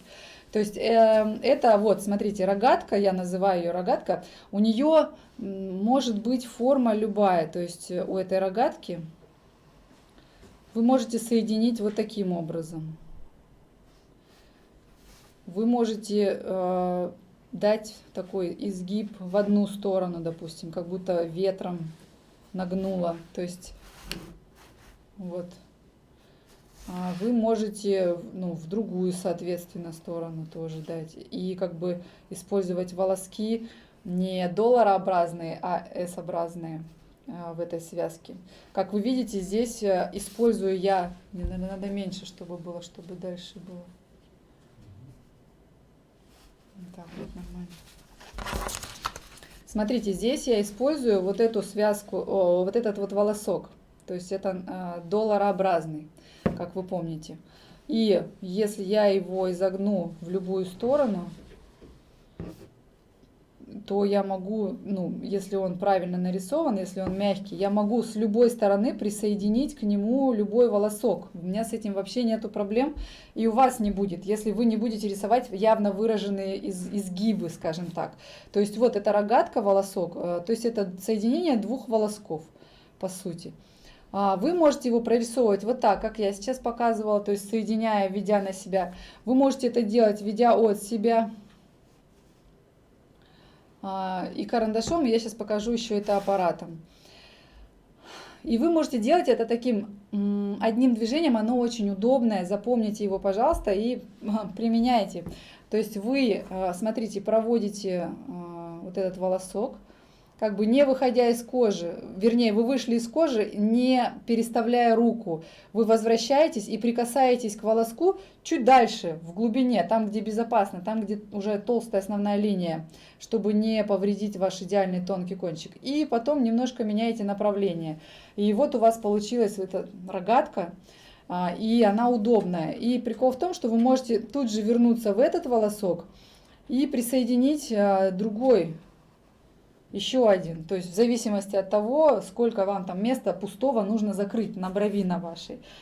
И сейчас я вам покажу его же, это движение, и на латексе.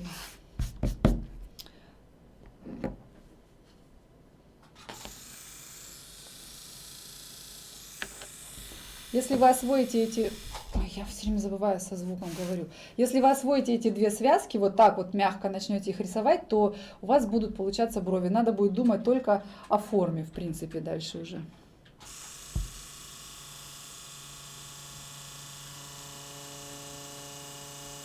Я на латексе рисую там, да, нормально?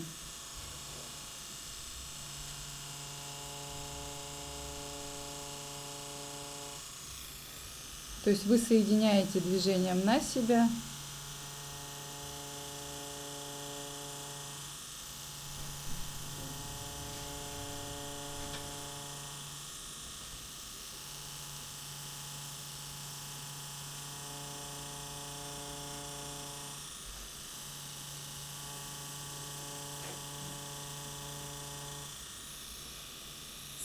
Место соединения волосков, если вам не нужно уплотнение и утолщение в этом месте, то вы его создаете именно таким, вот этим нашим полупрозрачным окончанием.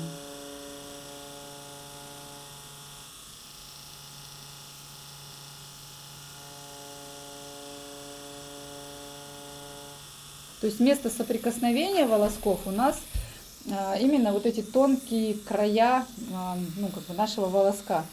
И вот то движение удобное, о котором я вам говорила, то есть вы вот таким образом проводите линию, вот бы еще не скакала рука на латексе, потом возвращаетесь и выводите следующий волосок. То есть и вот таких вот соединений у вас может быть столько, сколько вам нужно, и они удобные, и смотрят волоски в одном направлении, потому что у вас рука лежит, и вам удобно эти радиусы прорисовывать. То есть надо не переставлять руки на коже. И вы можете это сделать несколько раз, вот эти вот ответвления волосков, пока вам удобно, пока вы кожу натянули и руки не переставили. То есть это займет у вас, ну, миллиметров 5-7, вот это расстояние вы можете закрыть такими волосками. Здесь опять, как всегда, рисую немножко крупнее, чем нужно. Ну, как бы движение, я думаю, что вам понятно. И опять, сейчас я еще чистую часть найду. Там же сейчас латекс видно всем. Да? Угу. И опять, смотрите, это может быть движение на себя.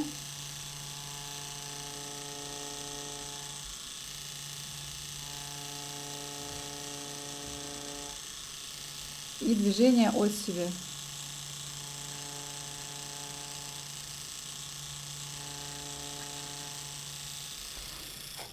Самое главное, что волоски соединяться должны как бы друг с другом под острым углом. Неправильно совершенно соединять волоски, допустим,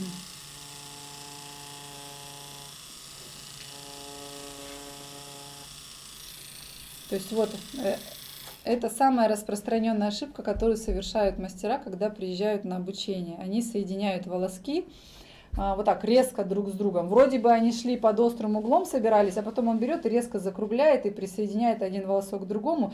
И все, это место уже очень сложно исправить, очень сложно его сделать мягким, чтобы оно не бросалось в глаза.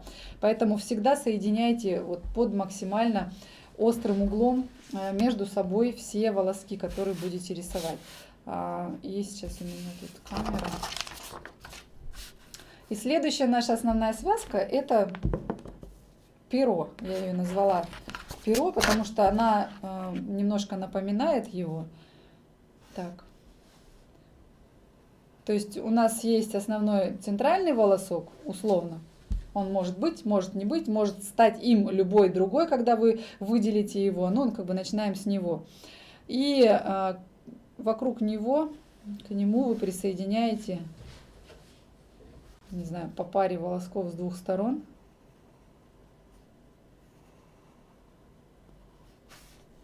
Смотрите, у меня ассоциация всегда вот с этим пером такая, что оно как бы лежит на воде, и вы вот так чуть-чуть повели, и все волоски один за другим вот изгибы повторяют. То есть если вы будете рисовать вот так, вам будет очень легко соединять их между собой. Если это будет,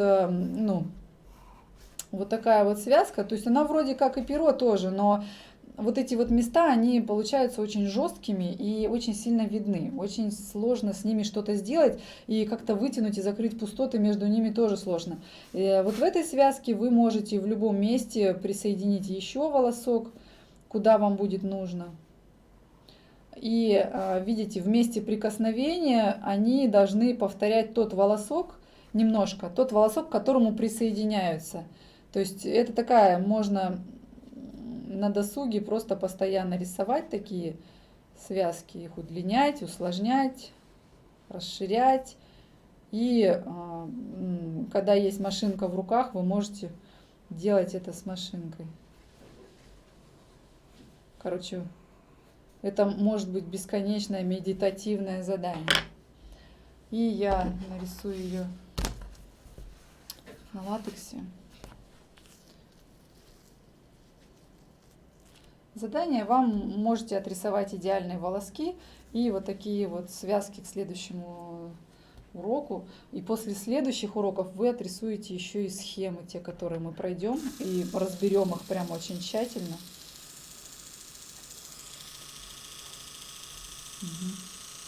То же самое, это движение, такая связка может создаваться движениями на себя. Волоски здесь используются и S-образные, и долларообразные.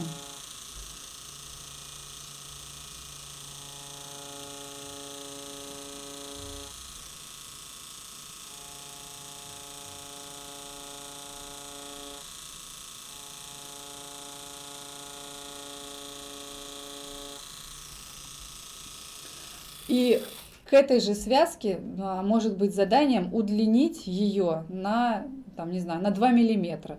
То есть вы должны помахать в воздухе, найти радиус движения.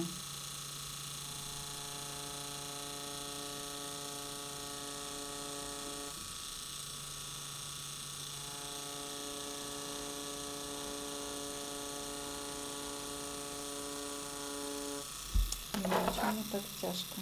Я не надела очки свои.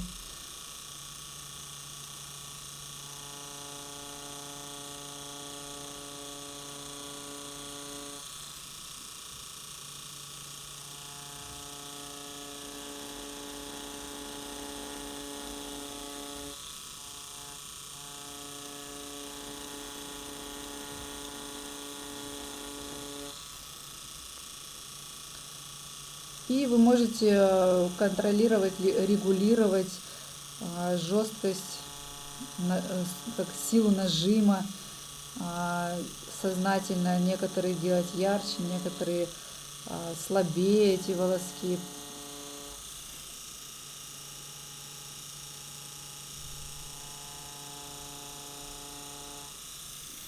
Видите, я совершаю вот такое движение, то есть я примеряюсь, я примерно прикидываю, где моя игла прикоснется к латексу, чтобы не создать вот таких вот двойных линий, когда ты прикоснулся не там и пошел рядом. У тебя в любом случае уже создается двойная линия. То есть вы должны избегать этих линий, потому что на коже, ну, это лишнее повреждение, и это тот самый расплывшийся волосок, который мы не хотим видеть. И в зависимости от нажима и скорости движения вы будете видеть, что какие-то волоски у вас полупрозрачными легли, вы можете туда потом вернуться, их прорисовать еще раз. То есть это вот эти бесконечные тренировки.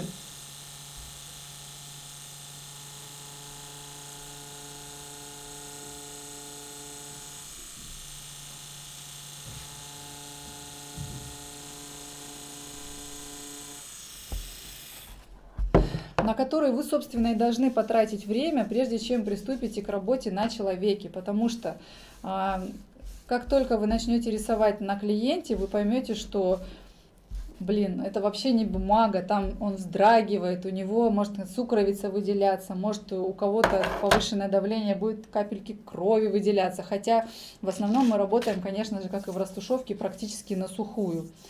И вот эта линия должна быть максимально стабильна, иначе если у вас дрожит рука или вы давите сильно, то вы заглубитесь. И опять я буду показывать, даже в некоторых уроках у меня получилось по 2 видео снять на разных кожах, как это делать на клиенте. То есть там еще и нужно кожу натягивать, как вы помните. Так, про связки я сказала. Вот вам тренировка. Отрисовать идеальный волосок с тонким началом и тонким окончанием. И вот эти 2 рабочие связки. Их сфотографировать и меня отметить в Инстаграме. Я загляну. Может быть, если у меня будет время, и там комментарии вам какие-то дам. С удовольствием. Так, и теперь я почитаю ваши вопросы. Тут у нас есть поддержка, она вам сейчас поотвечает насчет оплат, потому что я не буду тратить на это время. Сейчас во время вебинара я буду говорить только о волосках, потому что иногда мне 9 дней не хватает говорить, все переговорить во время очного обучения. Так, мне кажется, что мне нужна помощь.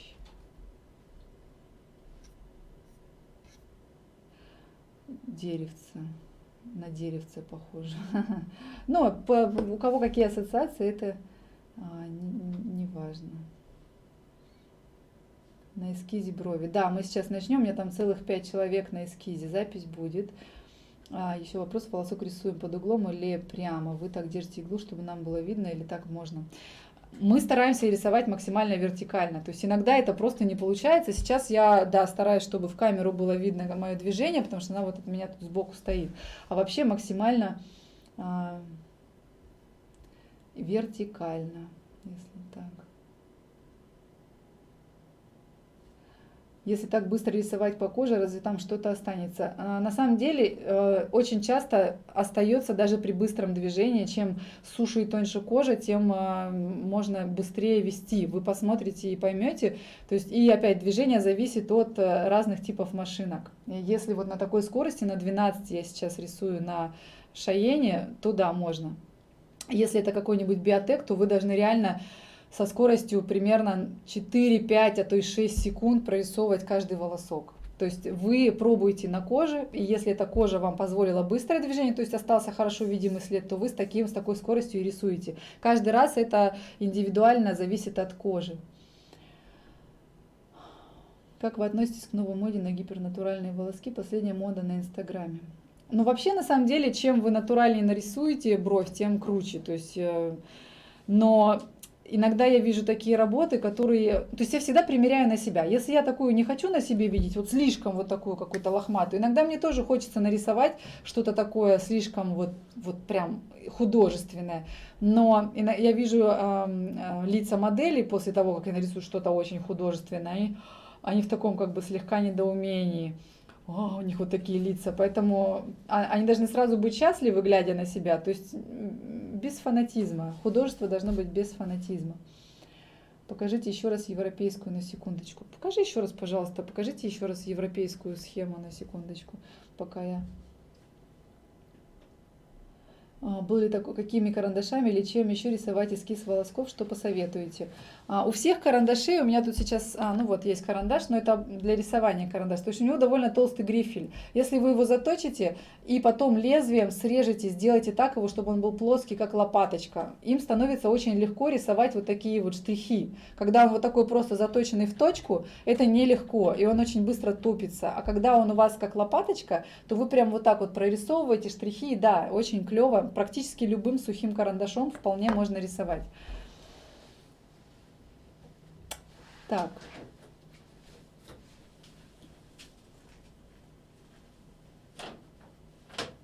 Какую схему выбрать, если нет бровей? Я всегда говорю, выбирайте ту схему, которая у вас лучше всего получается, в которой вы уверены. Если это какая-нибудь аллопеция, то делайте то, в чем уверены.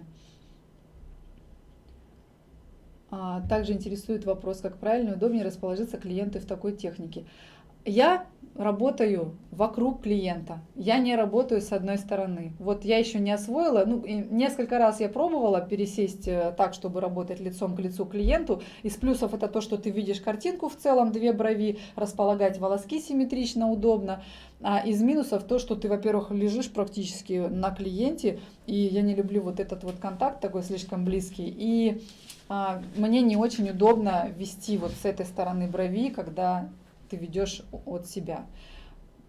Мне удобнее вести все время либо на себя, либо в некоторых случаях от себя, но почти всегда я веду волосок на себя. Соответственно, я двигаюсь вокруг бровей, чтобы вести волосок все время на себя. Лобиной я не работала.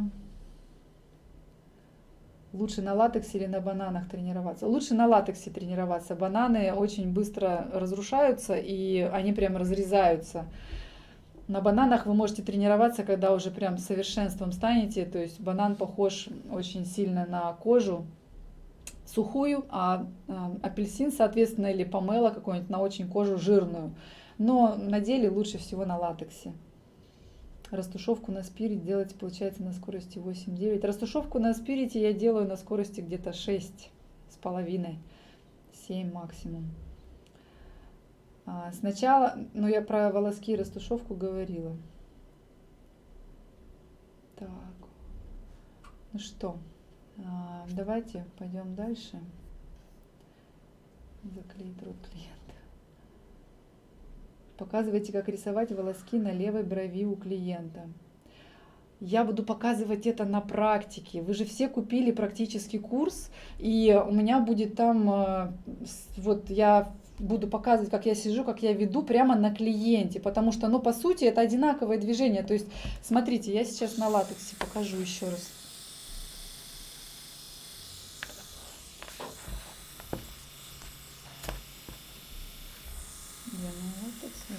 Смотрите, по мне сейчас видно, я разворачиваю латекс и веду волосок, допустим, на себя.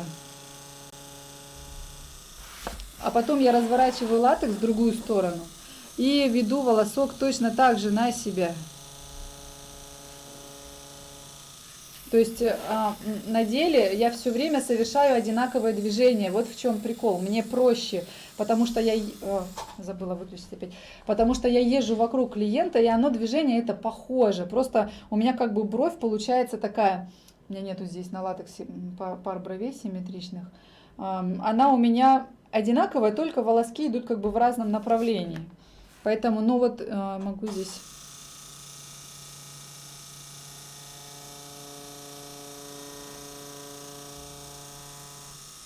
То есть вот так вот долларообразно, и я переворачиваю и в другую сторону.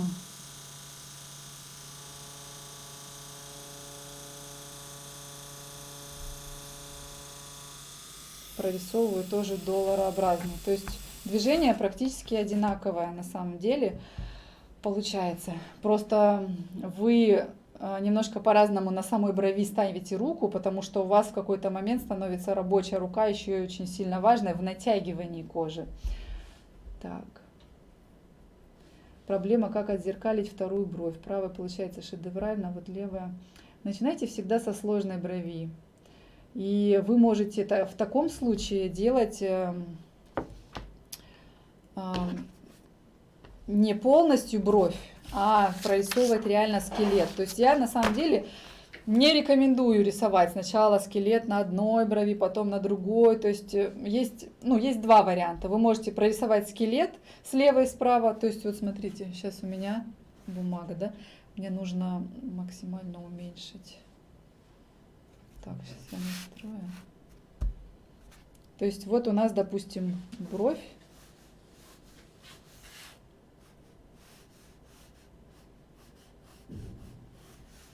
И бровь. Видно, да?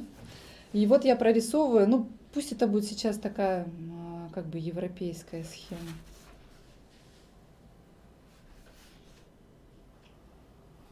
То есть, смотрите, видно, да? Я прорисовываю сначала изломы, потом я прорисовываю скелетные волоски.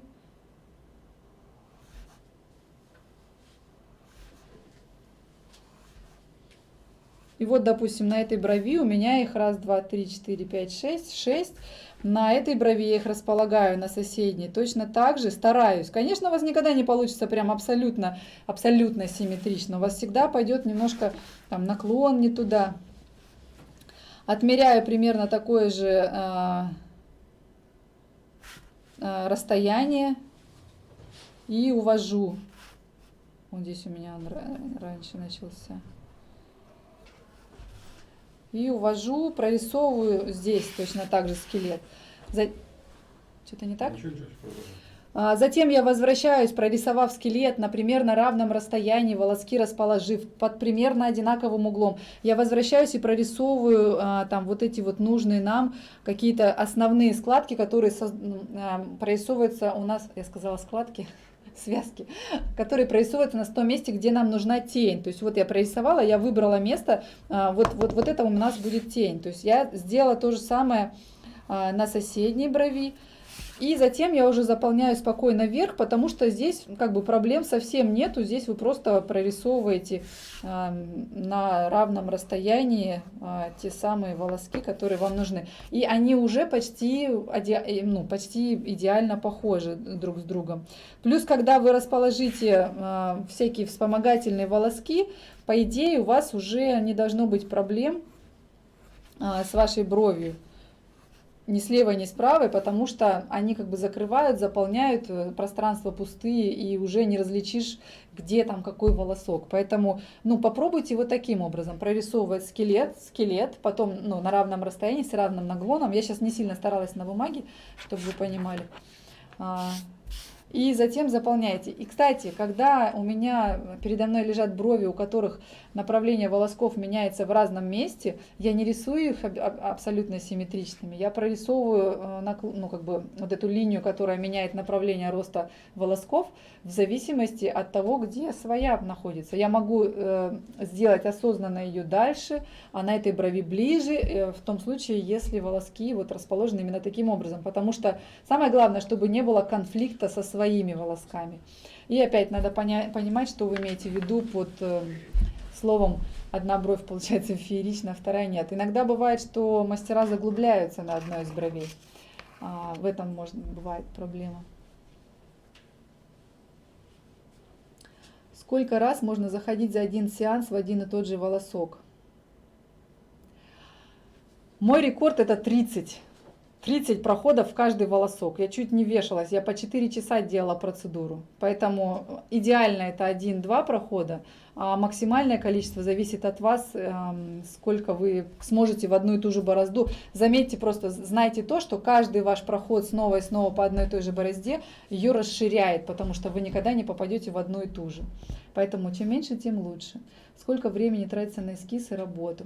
Но эскиз занимает минут 5 в идеале, зависит от лица, конечно. И сама процедура на коже чаще всего в районе где-то часа. То есть, основное это болтовня и прочее, болтовня с клиентом. Какой вылет иглы? Это важный вопрос. Его я буду освещать на вебинарах по машинкам, но я вам скажу так. Вот смотрите, на этой машинке вылет иглы примерно 1,8 мм, ну до 2 мм. Дальше она не рисует, просто на ней вы заглубитесь, если будет вылет иглы дальше. Вы, ну как бы больше, а вы будете давить сильнее. На этой машинке до, там, не знаю, 3,5 мм вылет, реально большой. На ней это большой плюс ее, вот это минус, потому что отвешивает руку, и она довольно тяжелая. А большой вылет это огромный плюс, потому что ты четко видишь иглу и видишь, где ты прикоснешься к коже. Машинки типа XCF, у них вообще до миллиметра вылет, то есть ее практически не видно из носика. Я не люблю такие, прям очень тяжело на них работать. Поэтому я не знаю, какая у вас машинка, вылет должен быть тот, на котором оставляет машинка след, а вы еще даже не чувствуете прикосновения. Вот пальцы держите рядом, а прикосновения не чувствуете, но след на коже уже есть. А если вы наоборот давите, пигмента нету, а вы сильно чувствуете вибрацию, то вы заглубитесь 100%. Свиная кожа предварительно замороженная. Это как, ну, сейчас так много латексов, что я считаю, это плохой идеей. Это прям очень плохой. На коже чем рисовать.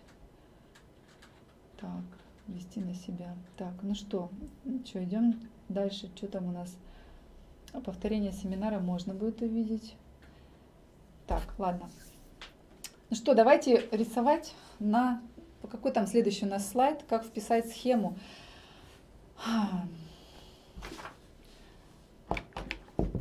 Я сейчас еще вам на секундочку. Уже образовался бардак, все как положено. У меня планшет сейчас будет.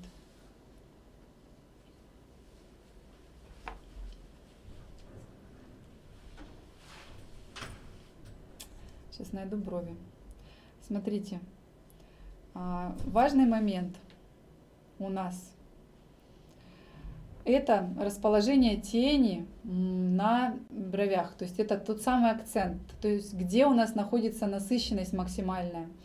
Если перед вами брови, у которых яркость идет по низу, то чаще всего это брови азиатского типа, скажем так, то есть волоски поверху рассеянные, очень редкие, и они, скапливается насыщенность в нижней части. То есть в этом случае мы выбираем азиатскую схему. В смешанной схеме, вот эта нижняя схема, как вы видите, вот это, вы можете расположить насыщенность в том месте, где вам удобно. То есть вы можете, допустим, я сейчас нарисую здесь, начиркаю, смотрите, перенести вот эту насыщенность вот сюда вниз. То есть вы вот эти волоски утолщаете, соединяете, по нижней части заполняете всю вот эту бровь. То есть у вас акцент съезжает к низу. То есть вот эта вот схема, она универсальная, скажем так. И если вам нужно заполнить низ брови какими-то яркими волосками, это вам может быть нужно только в том случае, если, допустим, пучок низко расположен у вас на брови, и вы просто вынуждены это делать. Чаще всего я люблю заполнять насыщенностью середину, как положено, середину, либо центральную часть излома, либо, может быть, даже приподниматься кверху насыщенностью. Самый лучший для этого способ – это европейская схема. Вот она в середине, видите, да? Сейчас я на ней прорисую. То есть вы акцент, яркость, то есть это соединение волосков, раз, толщина волосков. И некоторые мастера используют более темный пигмент, допустим, для акцента, но это выглядит художественно, но заживает странно, потому что, особенно во время обучения, когда вы не уверены, что вообще на ту глубину положите, на какой должно быть. То есть если вы уверены в том, что вы сработаете идеально, то можете попробовать работать двумя цветами, но я как бы не рекомендую это делать. И в этом случае, вот смотрите, я просто делаю ярче волоски по верхней части, и акцент у нас сдвигается наверх. То есть что это вообще такое? У некоторых людей ярко выражена надбровная дуга, и волоски как бы соединяются в одной части, и под ними образуется тень. То есть это вот именно оно, это то, что мы пытаемся изобразить в растушевке плотностью, а в волосковом методе соединением, сплетением волосков и их утолщением. То есть вот это место вы берете и сознательно делаете более ярким. И вы всегда, я сейчас простите, извините, не особо стараюсь, потому что я это все равно удалю. То есть и вы вот так вот на удалении смотрите, как бы я всегда это делаю, когда отхожу от клиента или вот так вот отодвигаю от него голову, чтобы мне понять, на какой, ну, там, насыщенности остановиться вообще в принципе. То есть вот это расположение акцента по верху брови, либо вот здесь, вот как вот здесь вот нарисовано в азиатской схеме, оно может быть только по низу и может быть максимум в середине еще. Если чуть-чуть вот эту вот насыщенность продолжить. Иногда это можно добиться волосками с растушевкой. То есть вы как бы между волосками закрашиваете кожу. Волоски расположены на большом расстоянии друг от друга, но между ними вы закрашиваете просто кожу. То есть вот они, эти у нас ярко выраженные акценты. Сейчас я их уберу. Видите, с ними, без них. То есть вот этой насыщенности вы добиваетесь в зависимости от того, какой пучок волос у вашего клиента на бровях. Иногда это бывает необходимо сделать, знаете как, на одной брови акцент выше прорисовать, на другой брови акцент ниже прорисовать. И сейчас на асимметричных бровях я вам это покажу. Просто чтобы, еще раз, чтобы вы точно понимали, что насыщенную часть мы создаем более толстыми волосками, либо тенью между ними, как бы большим количеством волосков. Вы можете создать между волосками тень при помощи растушевки, а можете создать между волосками тень при помощи других волосков, тоже четко прорисованных, просто на близком друг к другу расстоянии. Просто вы должны понимать, что они с большой вероятностью между собой сплывутся. Так, выбираем сейчас лицо. Отказаться от изменений.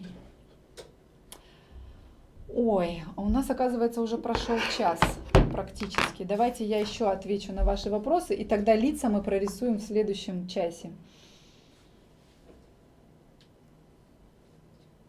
Так, всегда смотрю именно на расположение волосков. Так, насыщенность распределением акцента же можно также корректировать, близко или далеко посаженные глаза.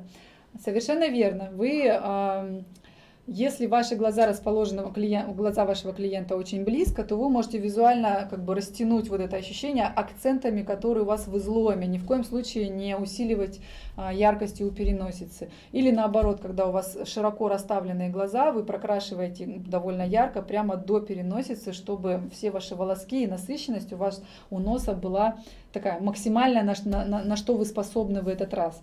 Поэтому совершенно верно, вы можете корректировать именно так. Что это за программа? Это программа SketchUp. Она для андроида, не знаю, если она в айфонах. Это программа для художников, просто в ней рисуют реально там скетчи, какие-то портреты. Очень много можно в ней всего рисовать. Так, цена в вашем районе пудрового напыления и техники волосков. Но так как у нас салоны есть в разных городах, я вам могу сказать, что, ну не знаю, от 2 где-то тысяч и до почти 20 тысяч. То есть это зависит конкретно в наших, то есть это, допустим, в Москве цены выше, и чем востребованнее мастер, тем выше у него и стоимость. А в Краснодаре или, допустим, где-нибудь в Казани цена, конечно, на все ниже, чем в Москве, и поэтому там может быть от 2 до 6-8 тысяч. Но у нас это регулируется системой ценообразования, которая внедрена у нас. Так, есть на айфоне, она отлично, что есть на айфоне. Так, у меня проскочила куча вопросов. Спасибо, да, вторую бровь.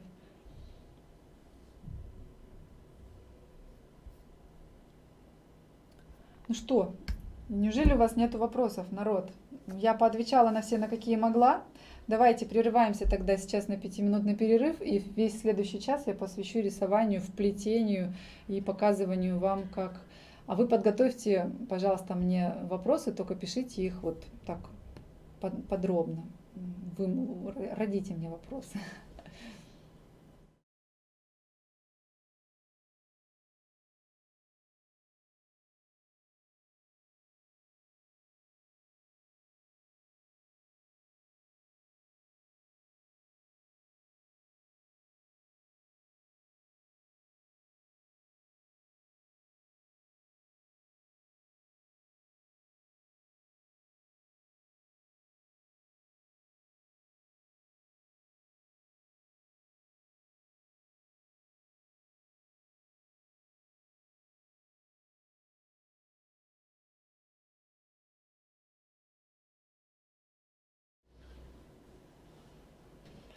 Что, мы вернулись?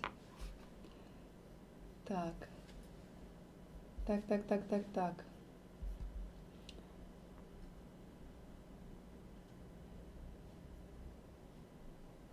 Ну что?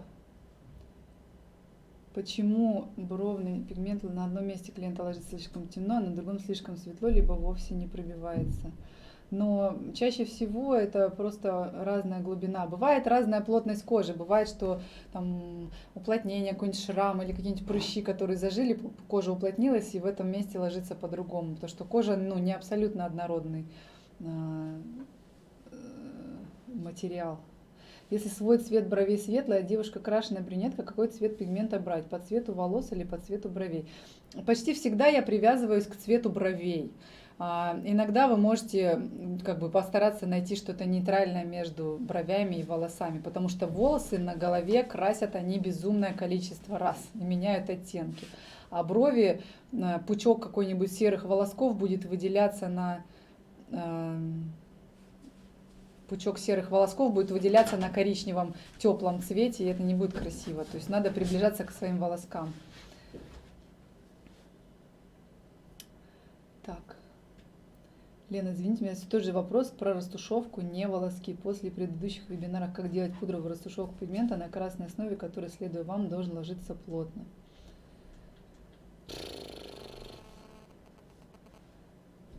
Ну, давайте, знаете что, в трансляции после я отвечу. Я буду сейчас про волоски только отвечать. Проработаем потом флешпотом. Знаете как, иногда бывает такое, что волоски сплылись между собой, но именно в этом месте хочется их разделить. И несколько лет назад, это видео, видимо, очень старое, которое вы смотрели, я брала телесным цветом, между волосками аккуратно проходила, если мне нужно было их разделить, если это было как бы некрасиво пятном смотрелось. Но я это делала очень дозированно и редко. И уже давно не делала, если честно.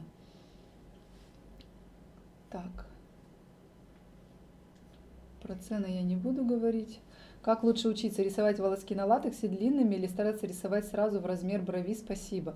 Вам нужно рисовать и длинные, и короткие, и переплетать их между собой, потому что иногда на брови вам нужно будет прорисовать длинный волосок прям вот отсюда, вот до сюда, до нижнего излома, допустим, и вы должны это уметь делать. И иногда будут перед вами лежать брови, на которых удобно рисовать реально длинные волоски, а короткие, конечно, проще всего рисовать.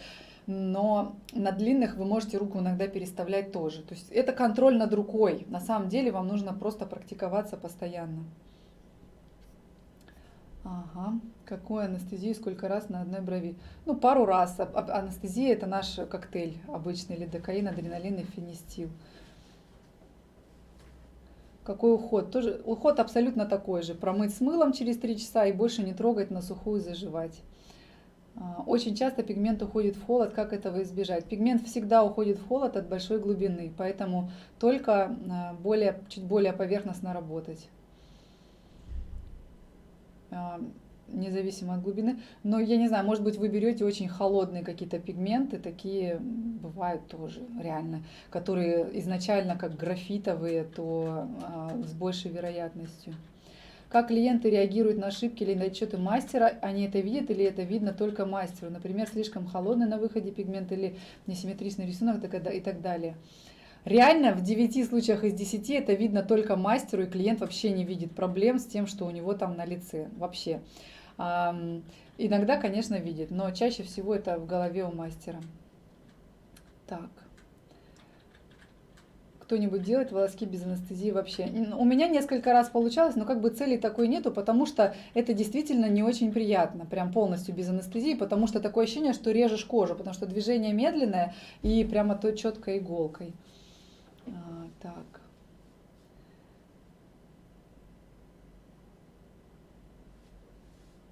Сколько времени у вас заняло научиться волоскам? Вы знаете, я постоянно учусь, я даже сейчас учусь, что-то новое делаю. На самом деле, сколько лет я работаю, я начала делать волоски буквально там с 3-й процедуры, даже еще не умея делать растушевку. Мне кажется, даже неправильно я говорю, я делала несколько лет волоски и не умела делать растушевку. А потом, вот вот сначала были волоски, а потом растушевка в моей жизни. Глубину вам никто не скажет, глубина это доля миллиметра, и даже не 0,2 или 0,10, как бы я понятия не имею, то есть на глубину я смотрю по тому, как выглядит пигмент. Если я вижу холодный оттенок, я нажим ослабляю, если он слишком прозрачный, невидимый, то я первое действие это замедляю скорость движения, чтобы просто пигмента больше осталось. Если это не работает, тогда я усиливаю нажим, то есть вот такая последовательность у вас должна быть. Обычно клиенты сами выбирают пудровая или волосковая техника, или все же вы рекомендуете, исходя из опыта, кому больше что подойдет. Знаете, как скажу вам, волосковые работы очень эффектные, и я люблю их рисовать, потому что они такие более художественные. Когда вы начинаете выставлять волосковые работы, у вас появляются клиенты, которые хотят только волоски и ничего больше. Более того, даже если их кожа не подходит и они зажили у них не очень хорошо, они часто бывают довольны и говорят, что у них супер там пупер на лице техника. Поэтому вы должны делать и то, выставлять и то, и у вас будут клиенты, которые очень сильно хотят волоски, клиенты очень сильно, которые хотят растушевку.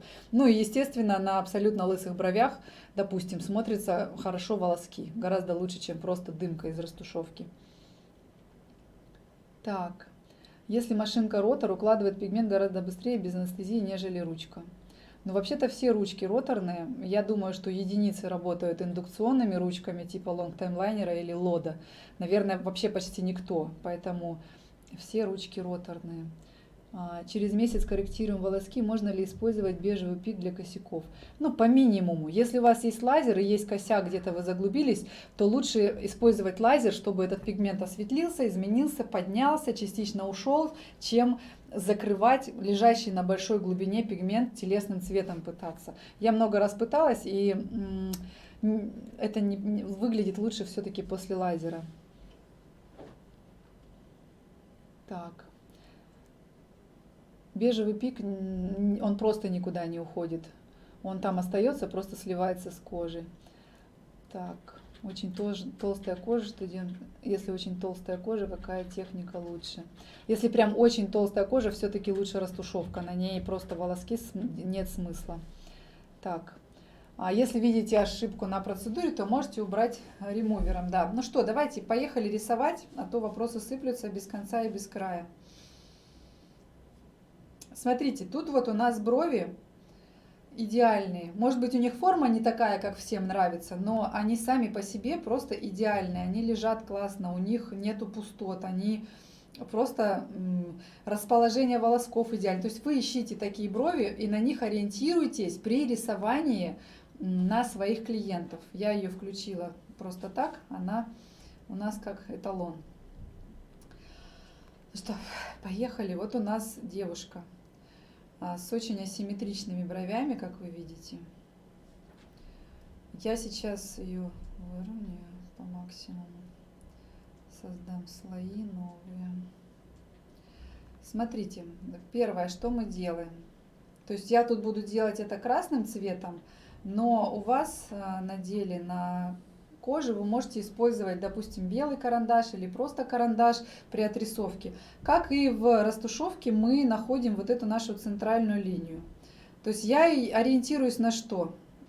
Примерно у нас вот середина вот этого места треугольника между бровями, середина переносицы, если нос не свернут влево-вправо, вот эта середина вот в этой ямке над губами и середина подбородка, это осевая линия наша, центральная линия, которая делит лицо пополам. Если вы художники, то вы знаете об этом, с нее почти всегда начинается при построении лица все движения. Если нет, то знайте и используйте. Ее мы отрисовываем как бы максимально вот в этом треугольнике. Почему я его использую? Потому что меньше всего искажено. Но иногда бывает, что глаза на разном расстоянии тоже, и тогда мы ориентируемся, в общем, так, на глаз. Ну, исходим из того, что есть. Что мы делаем после этого? То есть у нас есть два варианта. Мы отрисовываем рамочку или мы дорисовываем как тенями, воссоздаем форму. Я сейчас буду рисовать рамочкой, потому что с рамочкой вам проще будет понять, где и почему я дорисовываю.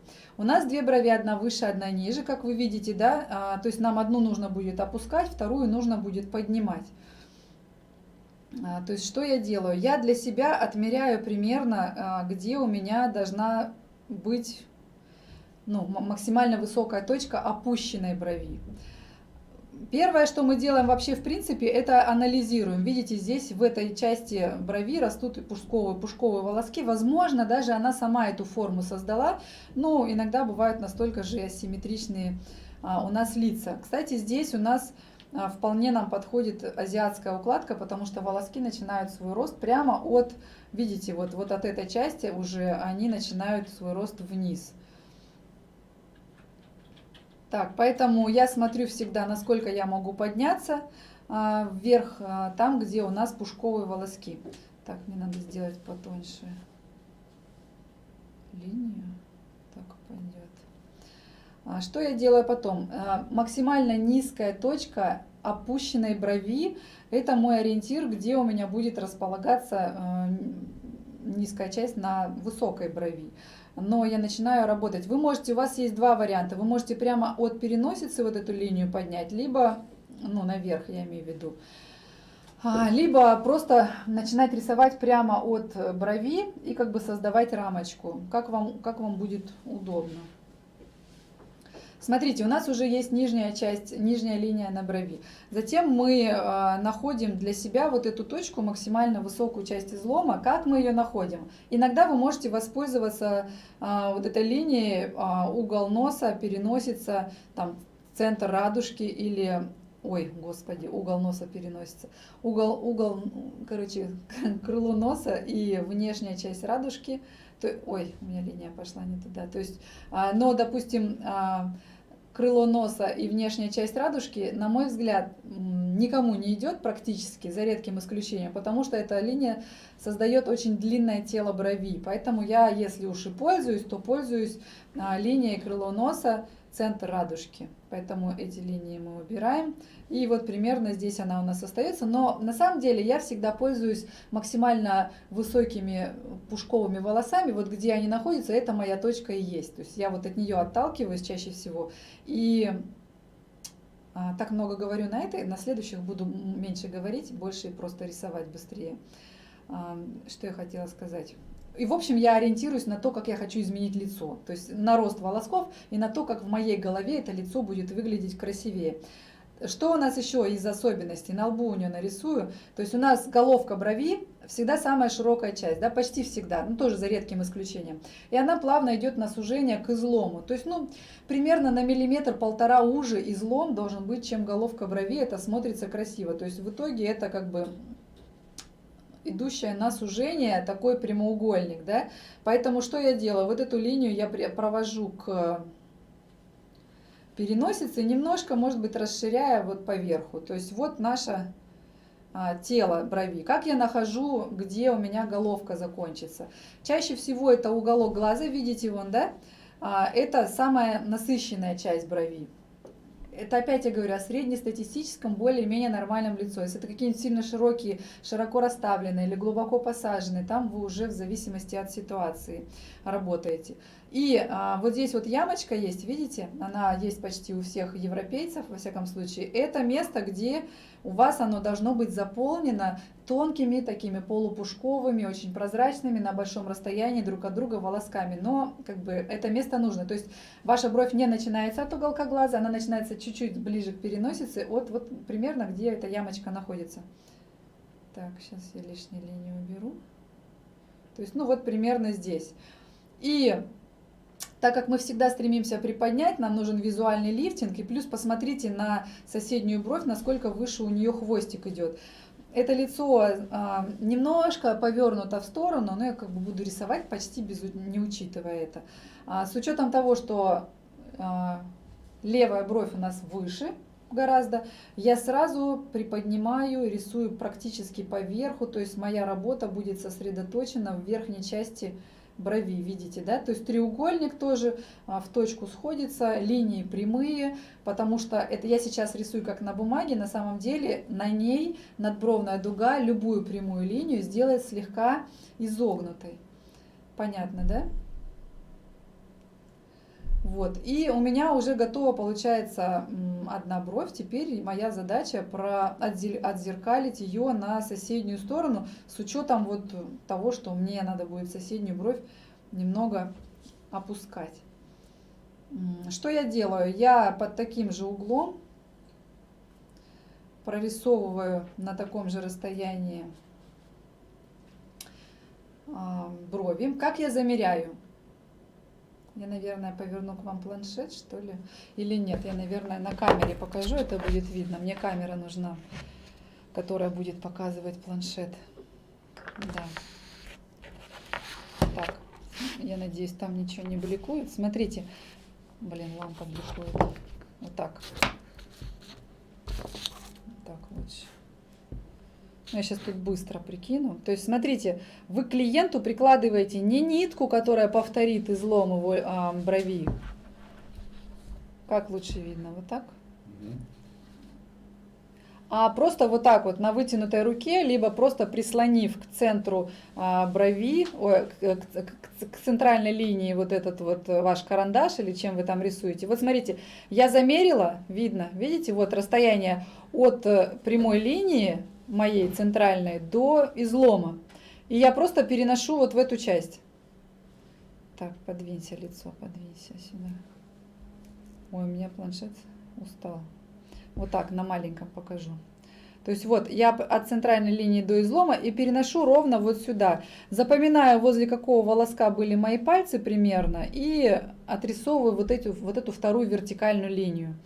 Почему важно это делать вот так, просто прямой ручкой, не замеряя прям как бы радиус, потому что радиус у вас будет длиннее, потому что наши половинки лица, они не симметричны, но мы смотрим на человека и воспринимаем его вот так вот, просто прямо.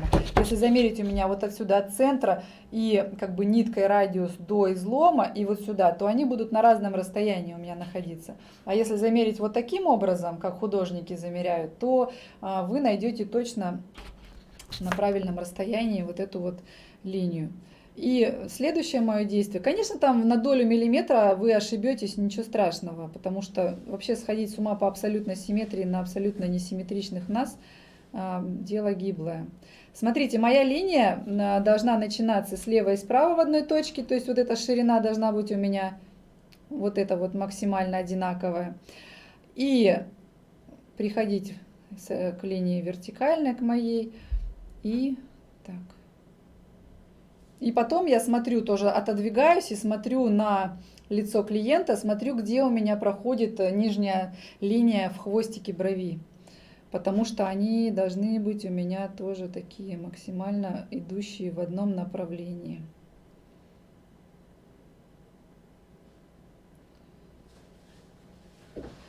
Я еще раз повторюсь, рисую с учетом того, что у меня, ну как бы я не обращаю внимания на то, что у нее немножко повернуто лицо. Немножко в сторону повернуто. Потому что видите, расстояние вот здесь вот у висков, оно разное. Ну и между глазом и виском тоже разное. Так. Перескочила я на следующий слой. Ладно, смотрите. Что я теперь делаю? Теперь я выбираю другой цвет, допустим. Или вообще можно выбрать цвет ее бровей. И здесь у нас начинается рисование по ее волоскам. То есть я прорисовываю схему. Первая линия, которую я прорисовываю, независимо от того, какая насыщенность на брови. Вообще, в принципе, я прорисовываю скелеты на левой и на правой брови, одинаково, нажимая, чтобы он был хорошо виден. Волоски были как бы максимально на равном расстоянии, но я не пытаюсь сразу прокрашивать и делать ее прям супер яркой. То есть что я делаю? Здесь мне надо восстановить головку. Я могу начинать мою линию Так, давайте по-правильному.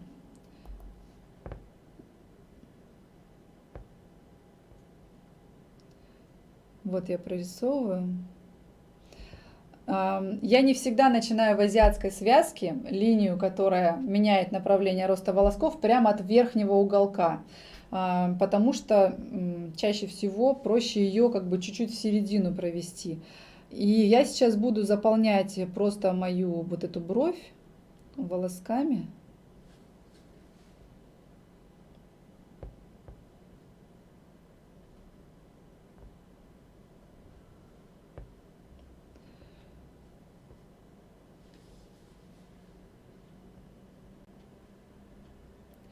Это S-образные волоски, которые заполняют бровь у меня на примерно одинаковом расстоянии.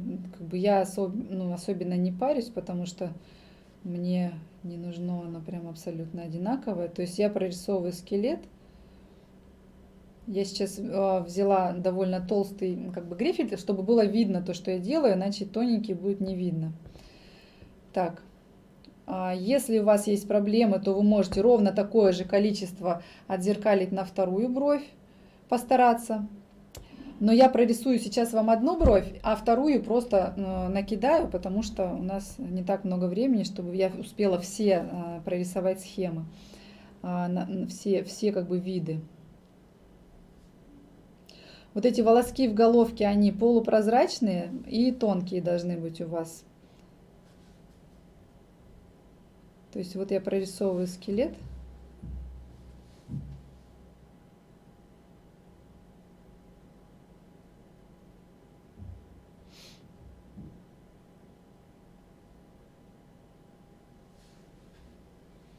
Надо было, наверное, потоньше взять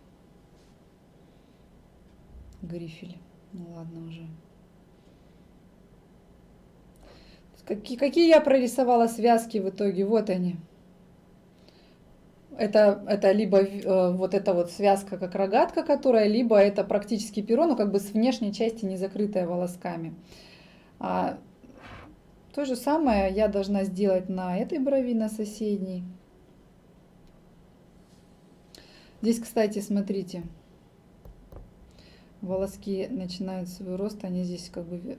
подождите, я знаете, что не сделала? Зарапортовалась. Я не отметила вторую, вот это вот расстояние головки.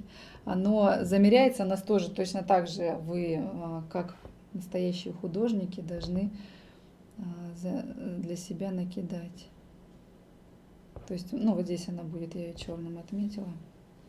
То есть вот у меня зона, где я начинаю.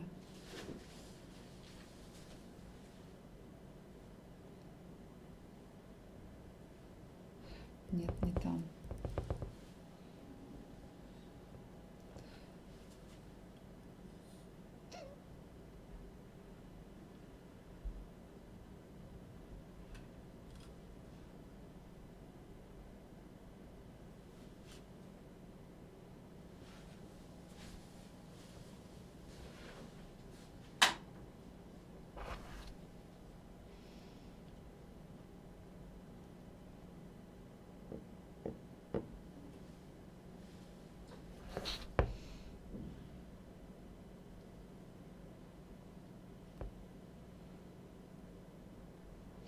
Если сильно заморачиваться, можно прям вообще не повторять слева и справа как бы направление волосков, но я так приближусь.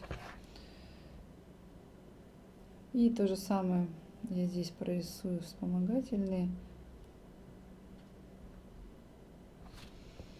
И здесь, смотрите, у нас довольно ярко закрыт верхняя часть брови волосками, поэтому там моей работы не будет вообще, потому что я усилю без того яркое место, но у меня много работы по нижней части, потому что здесь у нас пустота, и пока они у нее отрастут, и вообще отрастут непонятно или нет, то есть вот это место я должна закрыть волосками, как бы постараться максимально.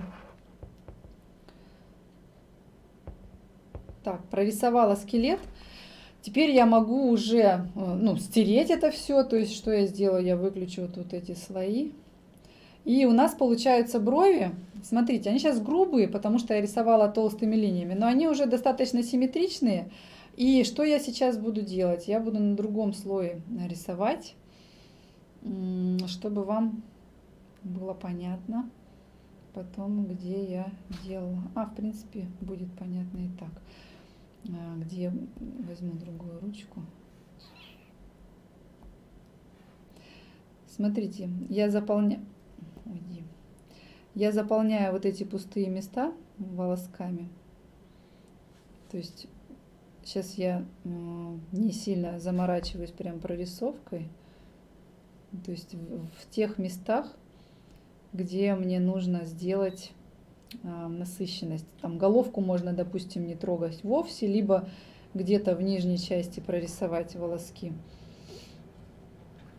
И что мне нужно сделать? У меня на этой брови в середине и ближе к верху пустота, она низкая. То есть мне нужно здесь выделить какие-то связки, то есть тот самый акцент создать вот в этом сложном пустом месте. Мои волоски должны пучками соединиться для того, чтобы по насыщенности после заживления я могла сравнять брови лево и право между собой.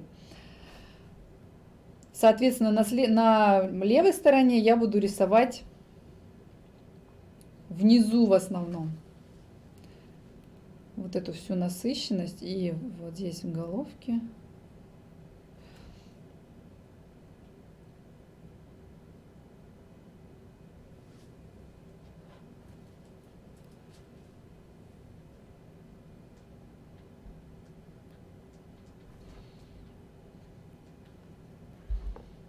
Вся моя работа сосредоточена. Я точно так же работаю на коже. Я сейчас не имею в виду сами движения или там толщину волосков. Я работаю только в пустых местах. Я не усиливаю, стараюсь никогда не усиливать то место, где и так растут волоски, потому что когда кожа заживет, у вас получится там ярче намного, чем в том месте, где волосков, допустим, не было и где вы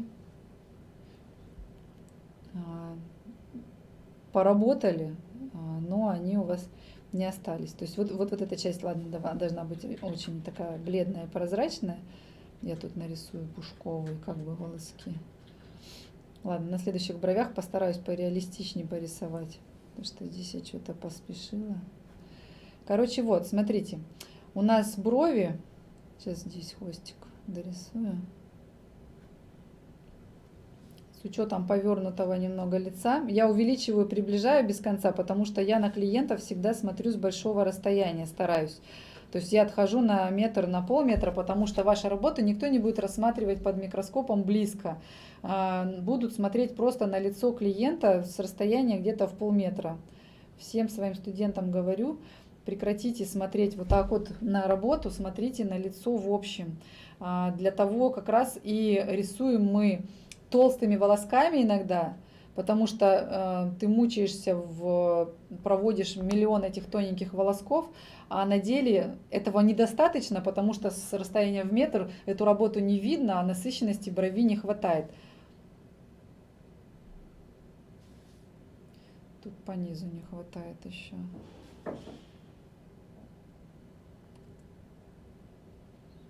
Короче, ладно, хватит уже. Я для чего так много тратила на объяснение? Смотрите, если убрать лицо клиента, то тут вот будет видно, что вот это место, видите, я красным его обведу. Вот это место. Оно осталось полупустое. Здесь только проложены скелетные волоски, к которым я больше не возвращалась, старалась не возвращаться. А здесь, наоборот, вот это место по низу, оно более прозрачное. То есть это места, где растут волоски и где вы должны были рисовать по минимуму. Надо следующее покрасивее нарисовать и потоньше ручку выбрать.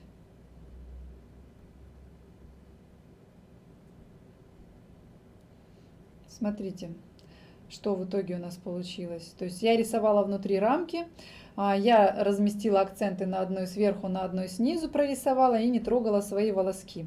И что там, есть ли у вас вопросы? И я пойду тогда к следующей брови.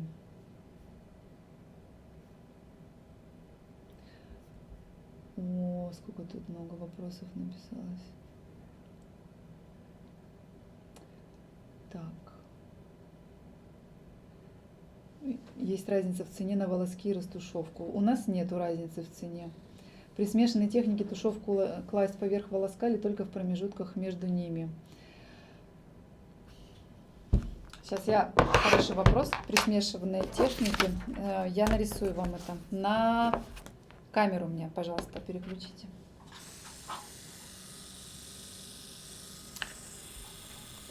Смотрите, вот, допустим, у нас соединение волосков. Вот, допустим, вот у нас соединение волосков, и нам нужно вот этот пучок усилить. У нас есть два варианта. Мы делаем, смотрите, вот этот волосок очень толстым.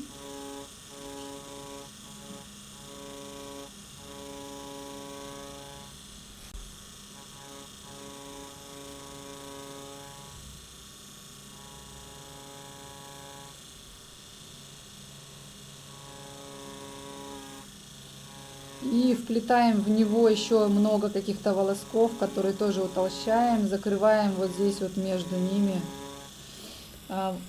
вот это пространство. Ну, то есть нам надо закрыть, нам надо, чтобы это было как пучок. Потом мы это все стираем и понимаем, что нам надо еще пройти вот много раз по этим волоскам, потому что они не легли, мы спешили, или у нас там кожа сложная, или еще что-то.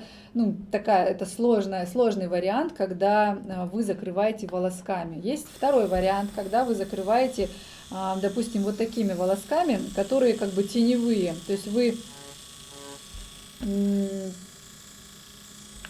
прорисовываете волоски, заведомо понимая, что они будут выглядеть как тень. Но зато вы не убиваете свои глаза, и у вас центр закрыт. И вы контролируете это движение, то есть вы не трогаете внешние основные волоски. То есть ни в коем случае нельзя штриховать вот так, когда вы задеваете нарисованные волоски, у которых должны быть четкие границы. Ну, это прям табу.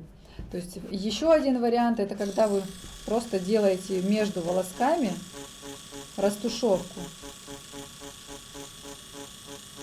То есть, ну, это все варианты смешанные, скажем так, техники.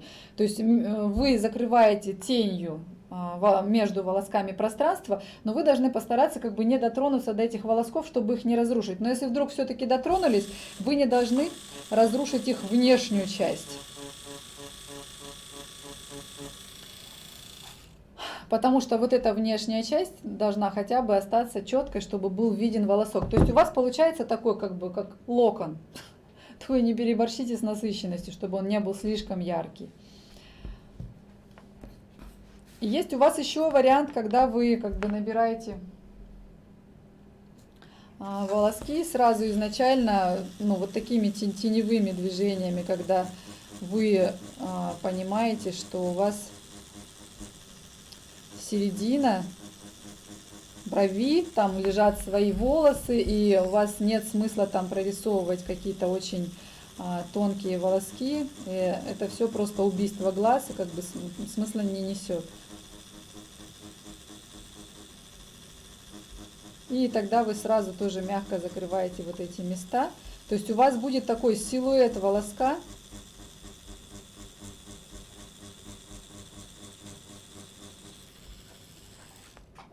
И вы изначально, рисуя такой волосок, как бы не стремитесь к его четким абсолютно границам. Вы как бы, это техника такая теневой волосок, что ли. Поэтому вариантов много. Выбираете свой в зависимости от кожи, от типа кожи, от того, какие пучки, на каком расстоянии волоски расположены, как много вам нужно сделать. Вот эта модель Белла Хадид, по-моему, она и зовется. У нее прям один такой большой пучок лежал. То есть, или если, допустим, перед вами мужская лапеция, тоже можно создать вот такой большой пучок где-то в середине, а вокруг уже обыгрывать волосками тонкими, которые вы будете старательно вырисовывать. Поэтому вариантов много создания вот такой реалистичной довольно брови. Просто старайтесь рисовать поменьше вот прям вот этих тонких волосков, в которых вам придется снова попасть. Это тяжело.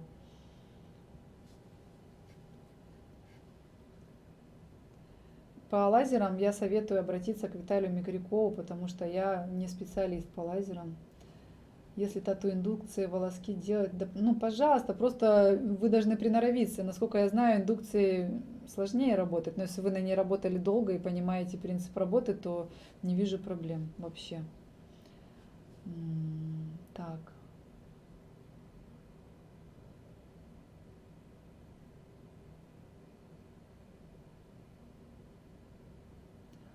Вы можете себя выключить, а планшет оставить. Ну, я могу. В следующий раз давайте меня...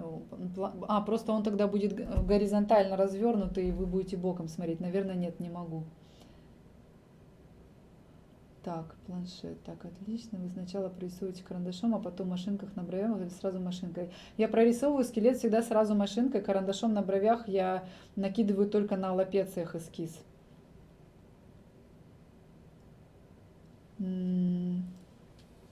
Бежевый пигмент, так же как волосок, точно прорисовывается, потому что он должен плотно лечь в том месте, где вы разделяете. Но я не рекомендую это делать уже давно, особенно злоупотреблять этим. Я все-таки за лазер.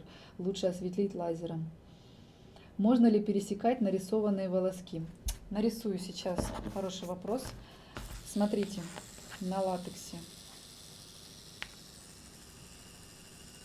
Прям пересекать, брать и рисовать вот так не надо, лучше не надо. Если вдруг некоторые волоски потом в конце работы выглядят так, как будто вы именно так их и рисовали, пересекая.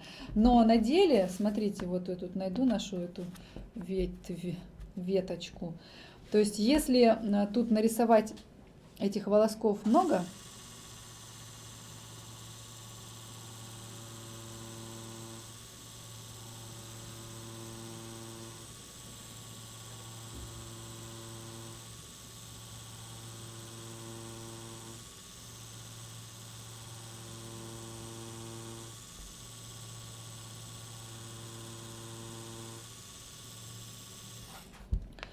я сейчас сотру, и в какой-то момент станет непонятно, кто там кого пересекает, и будет такое ощущение. Я, кстати, сейчас вела быстро, и видите, те, которые я вела быстро, они видны плохо. Но все равно, смотрите, вот видно.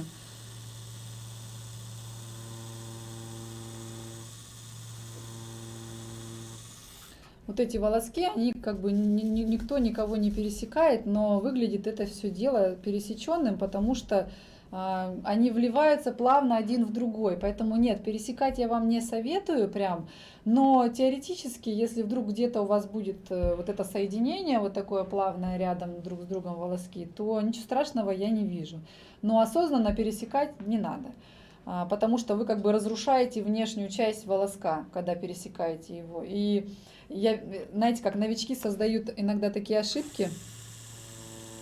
То есть вот провели и вот так вот пересекли.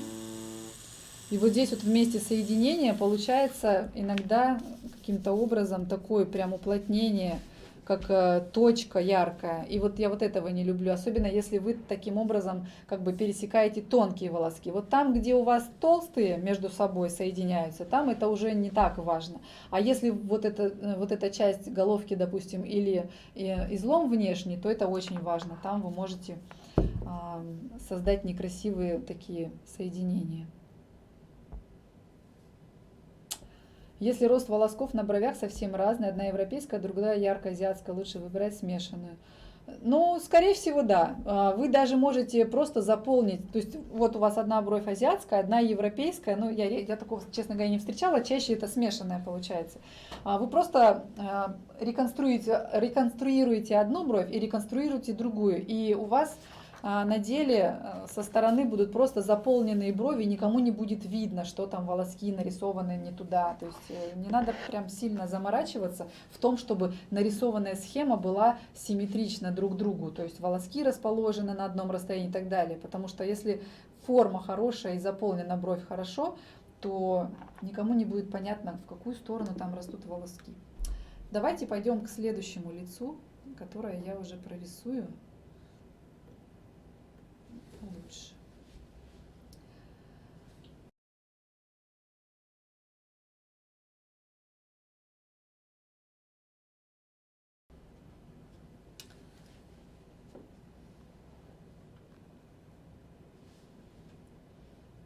Смотрите, чтобы... Скажите мне, знаете что, сейчас напишите, я гляну. Вам нужно прям, чтобы я отрисовывала, то есть все из вас купили многодневный вебинар, и вы будете видеть все схемы: азиатскую, европейскую, смешанную. Я ее буду отрисовывать на бумаге, потом отрисовывать на клиенте, много говорить тоже об этом. Поэтому я бы сейчас просто как бы заполнила брови по направлению. Или прямо отрисовывать схему все-таки. Поставьте мне плюс, если схему отрисовывать, и минус, если просто я форму рисую. Голосуем. Так. Ну что, давай попробуем увеличить тогда вот так, чтобы я развернула. Юрий, ой, пожалуйста.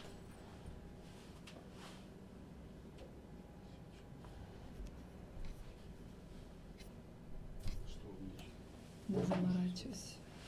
Нет, чтоб меня не было, лицо было на весь экран. Или я была маленькая. Как без меня совсем. Нельзя. Плюс-минус, плюс-минус. Давайте еще вот эту схему отрисую. Здесь у нас она европейская. А следующую просто заполню бровь. Хорошо. Так, ручку возьму.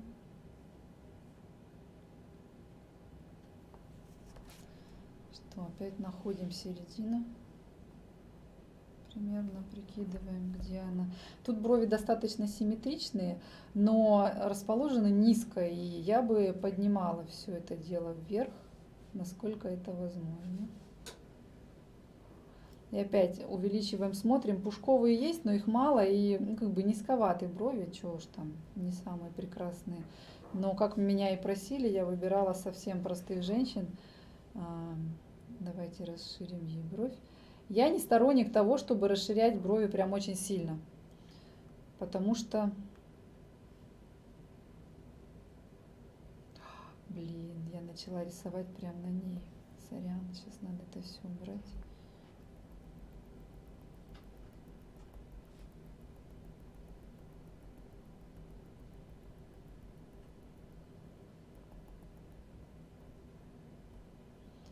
Забыла слои создать.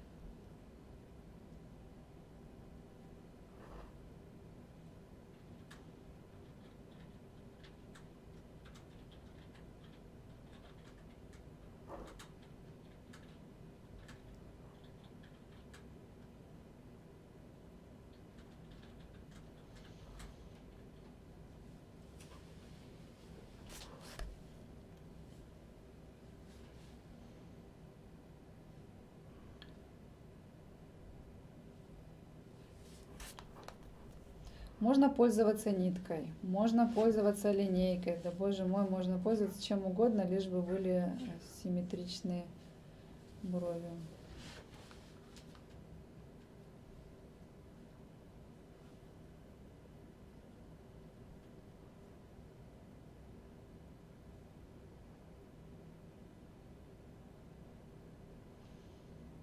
То есть я создала такой же эскиз. На следующих я покажу, как я накидываю при помощи просто карандаша, ну, новую форму бровей. Когда я отодвигаю от себя, я смотрю, вот сравниваю, чтобы вот это расстояние было примерно одинаковым, вот это расстояние было примерно одинаковым слева и справа, чтобы, естественно, то есть это наши обычные критериальные точки, тело брови состоит из 4 точек, и они должны находиться на равном расстоянии от линии горизонта, которая проходит через либо внешние уголки глаз, либо через радужки. И я вот так вот бегаю, когда смотрю на клиента, я бегаю, проверяю каждую точку слева и справа глазами. Я стараюсь не пользоваться, ну вот вживую, когда работаю, никакими вспомогательными средствами, чтобы глаз тренировался. Если клиент хочет помягче, смотрите, то вы просто отсекаете вот эти вот вершины, видите? И все, и бровь становится такая же простая, но как бы с мягкими границами, никого не пугает. Вы просто везде убираете уголки, чтобы не пугаться. Возьми более контрастный цвет. Плохо видно?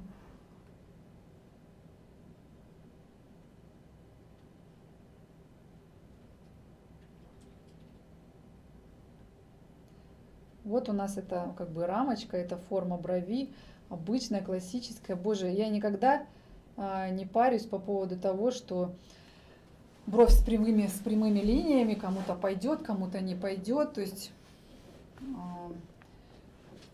чаще всего надбровные дуги искажают все эти прямые линии, и все становится мягко и подходяще. И теперь я заполняю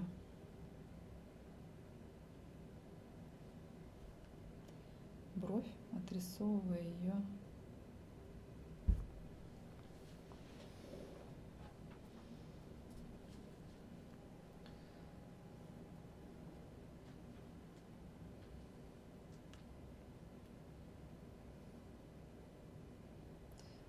Как вы помните, у нас вот этот уголок, это первая линия, которую мы создаем. Это линия, которая нам меняет направление волосков. Я сейчас переверну планшет и буду рисовать из-за головы, как бы, а у вас будет изображение появляться, как будто ничего не изменилось. Но я рисую из-за головы. То есть вот как бы вот так клиент ко мне по отношению находится, и я рисую вот такие движения на себя. Но это вы увидите уже на практике. А мне, чтобы было удобно и привычно. То есть первые волоски почти всегда они идут вверх.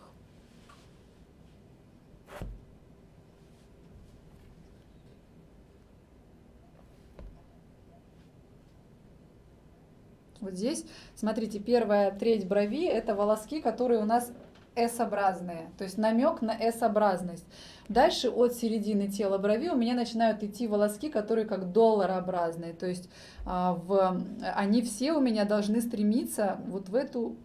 Так, я в другом слое рисую, да, я молодец. Начало волосков по нижней линии должны стремиться в точку, как бы в головке брови, нижнюю. Они не идут вот такими, смотрите, сейчас я увеличу, чтобы было понятно. То есть вот у меня волосок, как он идет, и вот так он вливается. То есть вот это направление должно быть в сторону головки брови, в нижнюю точку. То есть таким полукругом оно должно стремиться вот в эту точку. Понятно? Очень часто мастера рисуют вот так. То есть вот этот волосок явно стремится не в головку брови. Сейчас я уберу это.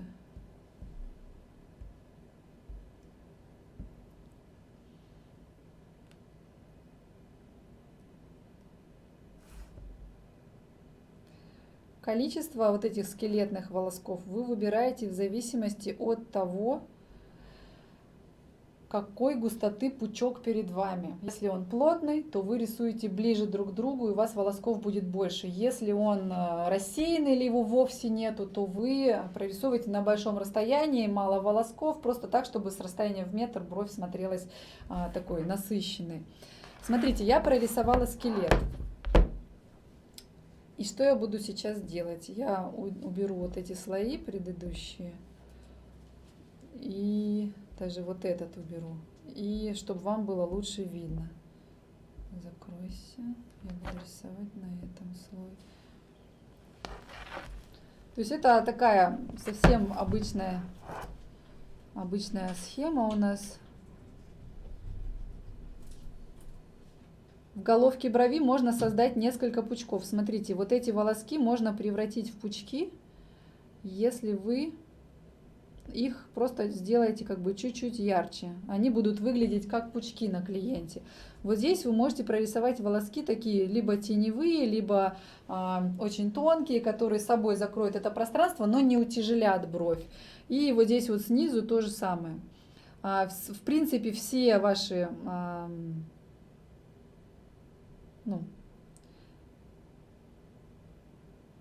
все ваши волоски, вот в каждой из этих связок, они более-менее похожи. Просто они начинают немножко укладываться, все как бы больше укладываться в сторону хвоста. Каждое следующее соединение, оно все более такое получается вытянутое в сторону хвоста. Вот эти волоски, которые я вот сейчас прорисовываю, они у нас начинаются в том месте, где вы предполагаемо хотите расположить насыщенную часть, то есть как бы темную часть. То есть это потенциально пучок, который вы прорисуете ярко, потому что вот эта бровь, на которой я сейчас рисую, она такая рассеянная, и в ней насыщенность можно расположить в середине и как бы чуть выше, потому что она, помните, низкая была. Поэтому я как бы не стараюсь. Вот это место можно тоже соединить. И вот здесь тоже такой как бы вот V-образный волосок, рогаткообразный. И получается вот в этой части тоже вот у нас вот где-то в середине задумывалась насыщенная часть, не ниже, потому что бровь низкая, как вы помните. И вот здесь можно таким образом соединить. То есть это вот, смотрите, если прорисовать ярче, то это наша вот эта как бы веточка, не знаю, как ее назвать, кверху поднимающаяся. То есть видите, вот эти вот места, которые я для себя первыми выделила, они как пучки, как соединения. Но я когда включу лицо, мне будет более понятно, где акценты расположить. Потому что сейчас я не вижу натуральную бровь.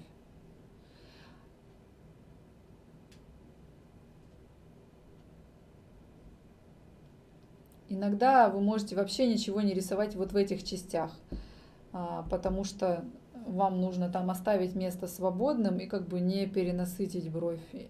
Вполне себе можно такое позволить. Такая получится лохматая бровь, в которой акцент сведен, видите, кверху. Я поднимаю.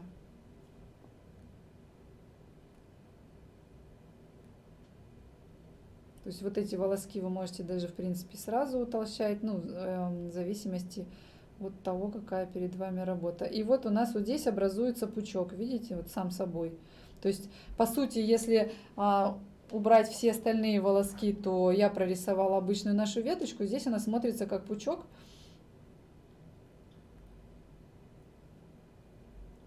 Потому что вот я таким образом соединила.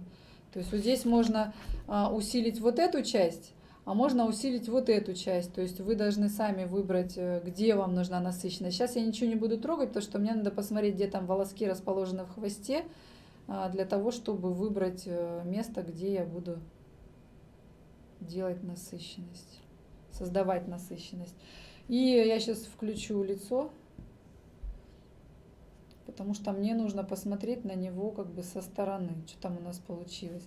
Смотрите, видите, бровь визуально приподнялась. Она все еще не яркая, потому что волоски на большом расстоянии. И теперь просто я приближаю, и я должна заполнить те места, без которых бровь как бы не состоится, которые у меня в скелете прорисованы. Вот смотрите, вот это место, где я, допустим, сейчас рисую, видите, да, оно прям просит, либо, сейчас я опять отключу лицо, чтобы было видно, оно прям просит вот здесь вот, либо вот как я, черт, либо большого количества волосков вот в этой части. Короче, его надо закрыть каким-то образом. Я чаще всего просто не парюсь и прорисовываю там такие вот быстрые штрихи, чтобы у меня была как бы дымка в этой части. Потому что рисовать очень много волосков, реально мои глаза уже очень сильно устают. Ну, мы будем, пока я не закончу. То есть вот, включаю лицо опять. И смотрю. Понимаете, да? То есть вот это место, куда я должна перенести акцент. Либо плотные волоски, либо расширяю волоски те, которые есть. Вот я могу тоже это сделать визуально. Они будут смотреться как бы грубыми, когда я смотрю на них близко, да?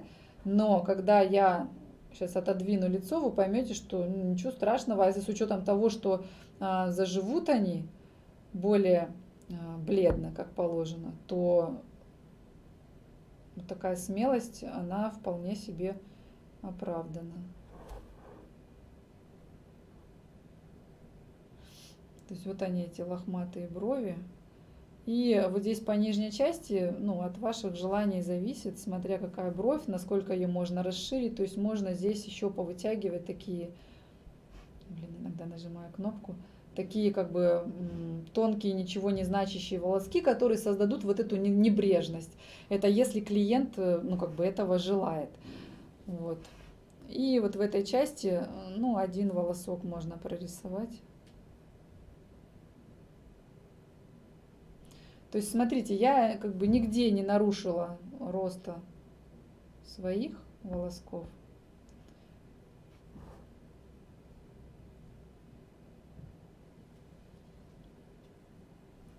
но бровь стала ярче, приподнялась визуально, расширилась. Тут единственное, можно с головкой поиграть, как бы такое ощущение, что вот этих пучков не хватает.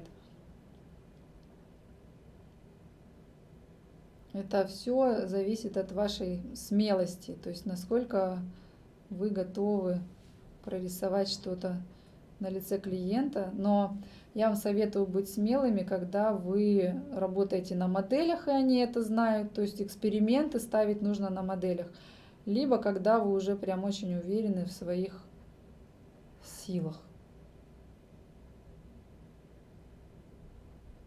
То есть я просто вытягиваю те волоски, которые есть, чтобы расширить головку. И то же самое можно сделать вот здесь, как бы добавить вот этих тонких волосков по периметру, чтобы она стала более живая, скажем так. Вторую бровь не буду на этом лице рисовать. Тут, в принципе, мне кажется, и так уже понятно, да? А то у нас еще несколько сложных лиц.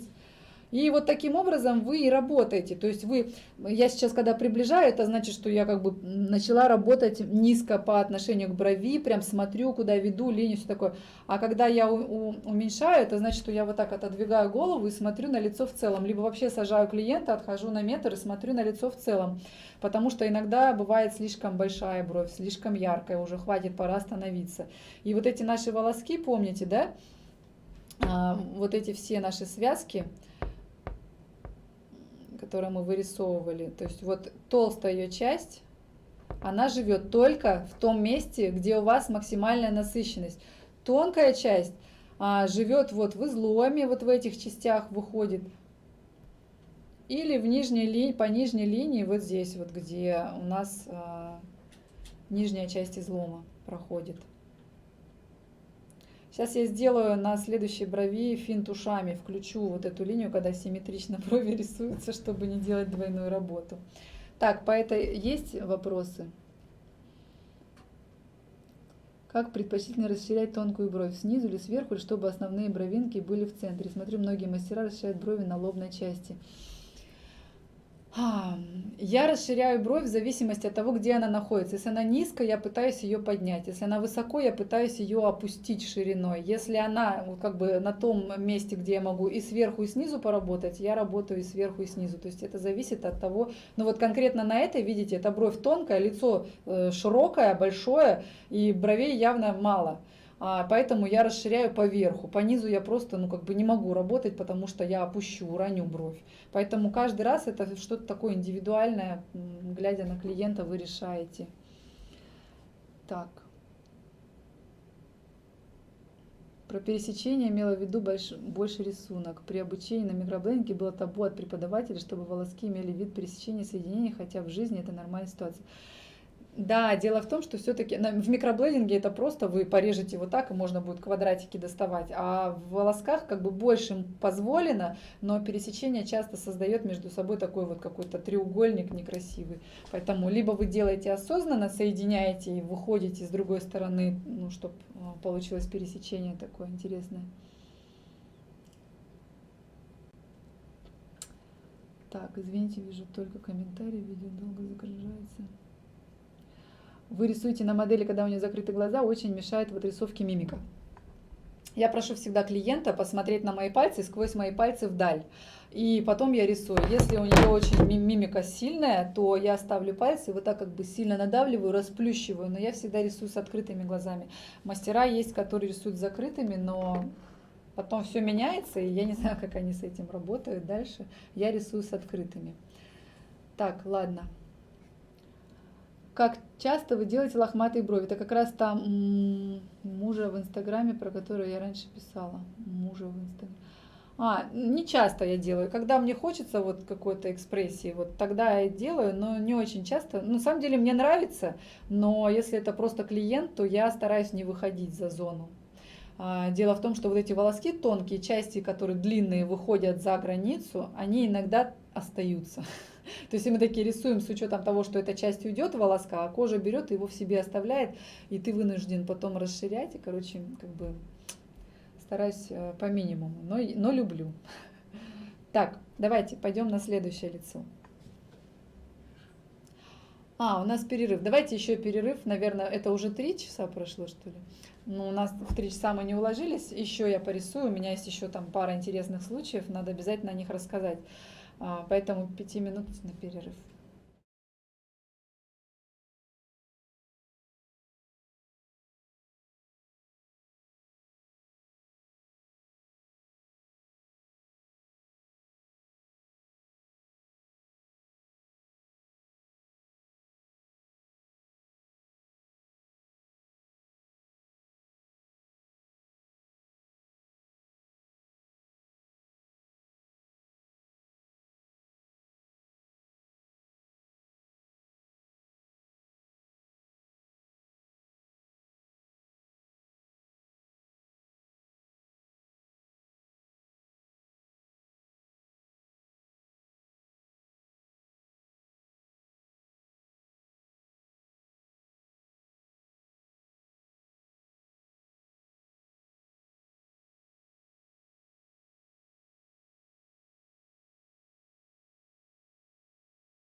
Ко мне пришел кот.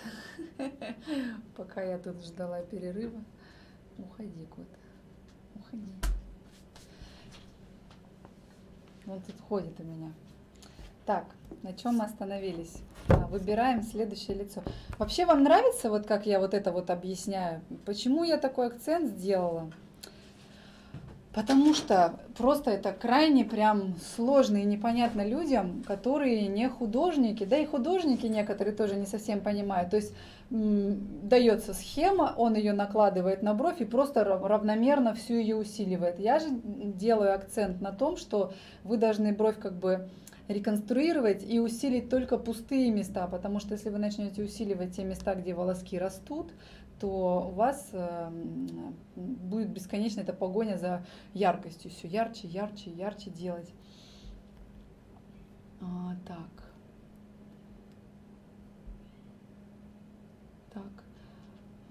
Вопрос, как предпочтительно расширять тонкую... так, это я прочла. Так. Переход между телом и хвостом. Не поняла, но сейчас пройдем его.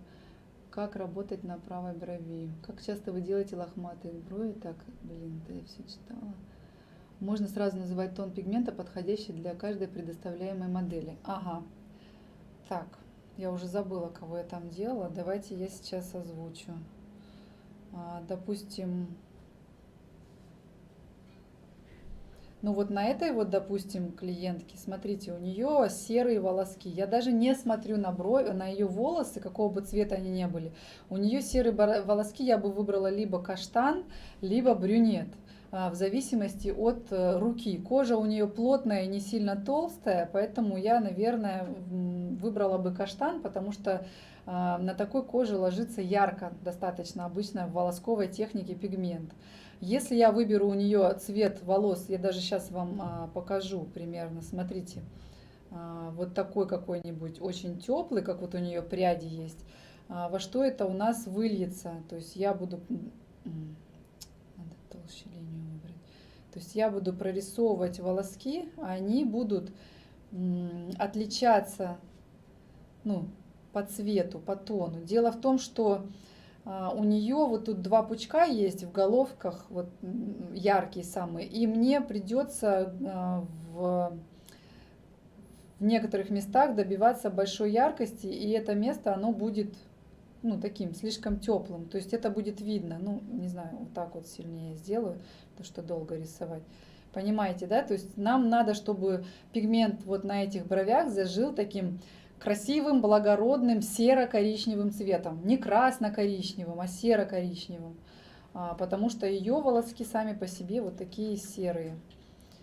А брюнет можно было бы взять, если, ну, в принципе, я могла бы взять, допустим, на ней брюнет, потому что я там в своей руке уверена. Но и то, я всегда страхуюсь сама, беру чуть-чуть посветлее, потеплее. Потому что добавить, как вы помните, можем, а удалять это уже только лазер. Кого там еще мы рисовали? Вот на этой клиентке я бы взяла русый цвет, не блондин, который у нас раньше был светлым русым, а теперь я назвала его блондин, потому что ее волоски, опять, посмотрите, они яркие.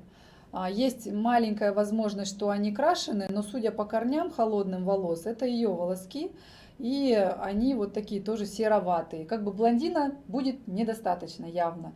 А русый самое то в этой коже, потому что он имеет теплую основу, все равно желтую основу, он не такой яркий, как каштан, и не такой красный, как шатен, ну, условно красный. Ну, естественно, брюнет ей тут совсем не нужен. Так, и выбираем следующую модель, вот эту. Смотрите, какое сложное лицо. Какие вот эти агрессивные домики, с которыми ходить и подчеркивать их я бы вот совсем не стала. Лицо у нее, кстати, достаточно симметрично, и брови даже расположены тоже симметрично, в общем-то. Что мы сделаем? Мы выберем у нее... Так.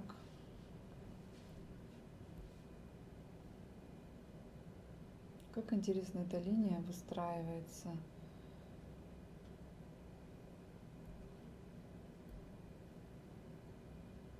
Если я хочу ее повернуть, это у меня с этим проблема. Я не могу ее повернуть. То есть я под нее, получается, видимо, должна поворачивать лицо. Интересно. Так, что мы делаем на весь экран опять? Может быть, так даже будет легче. Переворачиваем. Вот так сейчас переверну, мне удобнее так. А нет, не буду вот так.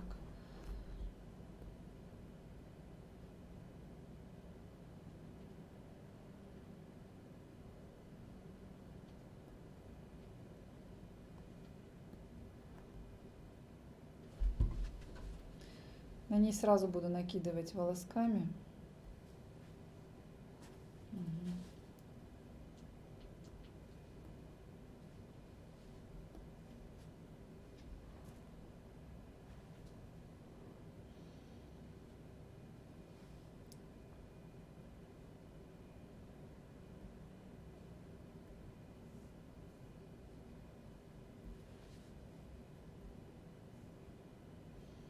Короче, эта линия не хочет быть почему-то. Я уберу ее, не получится у меня с ней работать.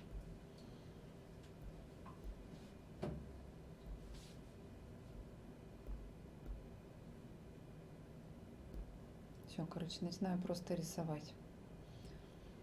Тут у нас какая схема? Смешанная, с плавающей связкой, можно сказать. Самая распространенная. Что бы я здесь сделала? То есть, если дорисовывать, тоже у нас начинают волоски, смотрите, я сейчас начну рисовать. Волоски идти вниз, вот примерно в этой части, видите, да? Эх, жизнь моя жестянка. Нет, нет, я сейчас увеличу, я буду увеличивать, не надо ничего менять. Берем снова наш красный, или карандаш.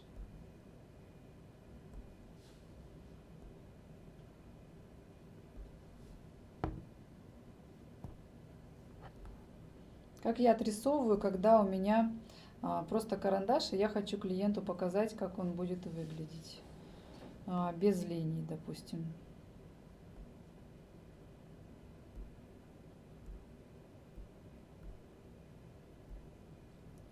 То есть я, конечно, рисую центральную линию всегда для себя, потом ее стираю. И просто начинаю, в принципе, теми же самыми движениями накидывать. Так, мне надо размер побольше, а прозрачность поменьше. Теми же самыми движениями я накидываю примерно, как у меня будет выглядеть бровь. То есть я бы здесь отсекла эти демонические уголки, потому что они не нужны, и смягчила бы направление, вот это слишком такое агрессивное, смягчила бы, вот порисовав, поработав вот в этой части, в районе верхней части головки. И я бы также расширила хвостик. И тоже бы его смягчила. То есть я, видите, добавляю по верхней части хвостика, чтобы у нас такая получилась, ну, простая, классическая, в общем, целом форма. Потому что, на мой взгляд, эти демонические уголки лицо это портят. Плюс у нас широко расставленные глаза. И здесь я могу выйти вперед и дорисовать в районе головки.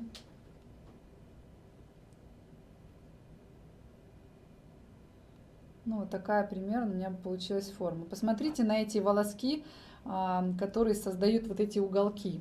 Они не формируют бровь. Я не рекомендую щипать волоски, которые формируют бровь, то есть которые уходят прямо в тело брови. Вот такие вот я очень даже радостно удалю, потому что они нам не нужны. Вау, я удалила огромную часть. То есть вот это место я почистила от уголков.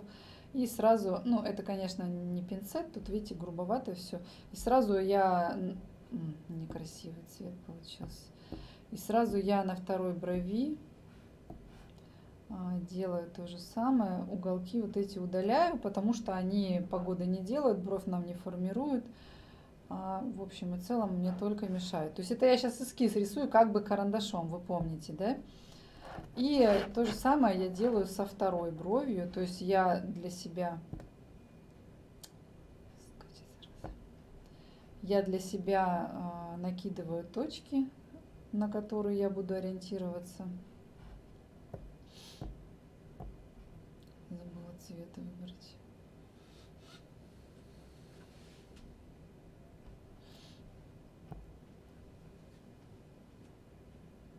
То есть это, по сути, те же самые точки. Я могу вот такими линиями, ну, проводить, работать. Видите, да? Вот они, эти точки. Начало головки. Также точно у меня излом. То есть я соединяю все мои критериальные точки между собой. Единственное, в этом случае я стараюсь сделать помягче форму, потому что мы избавляемся, помните, от этих демонических уголков.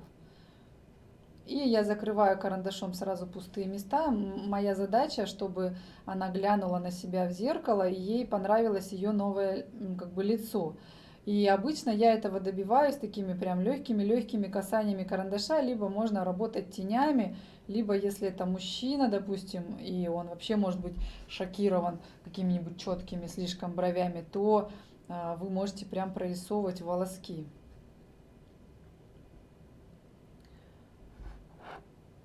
Так, ну и опять отодвигаю лицо, смотрю. Я должна убрать лишнее.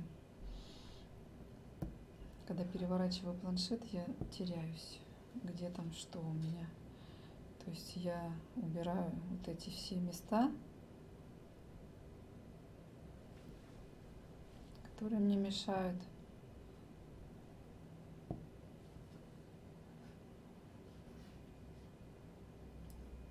И, возможно, подтираю какие-то уголки, если тоже они мне мешают. Блин, большой был. То есть я вот примерно накидала бровь, такой, какой она мне видится.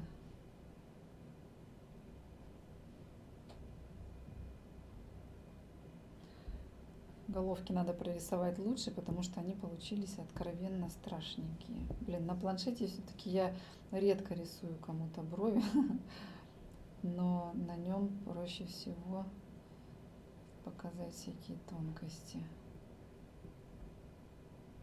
Меня слышно хорошо, особенно когда я бубнить начинаю. Скажите себе под нос, там что-то бубню. Мне кажется, у нас микрофон тут могучий. Короче, ладно, вот примерная форма. Я сейчас в любом случае буду ее заполнять волосками, потому что это у нас как бы форма примерных бровей для клиента. Уходим на следующий слой. Можно прям вообще пройти все этапы. И смотрите, я вижу, вы же знаете, что я вижу симметрию? Я вижу, что здесь головки разной формы, просто мне как бы лень сейчас тратить на это время. Тут то стерка стирает сильнее, чем я хочу, радиус у нее больше, то что-то идет не так. Потому что мы добьемся симметричности уже этими волосками.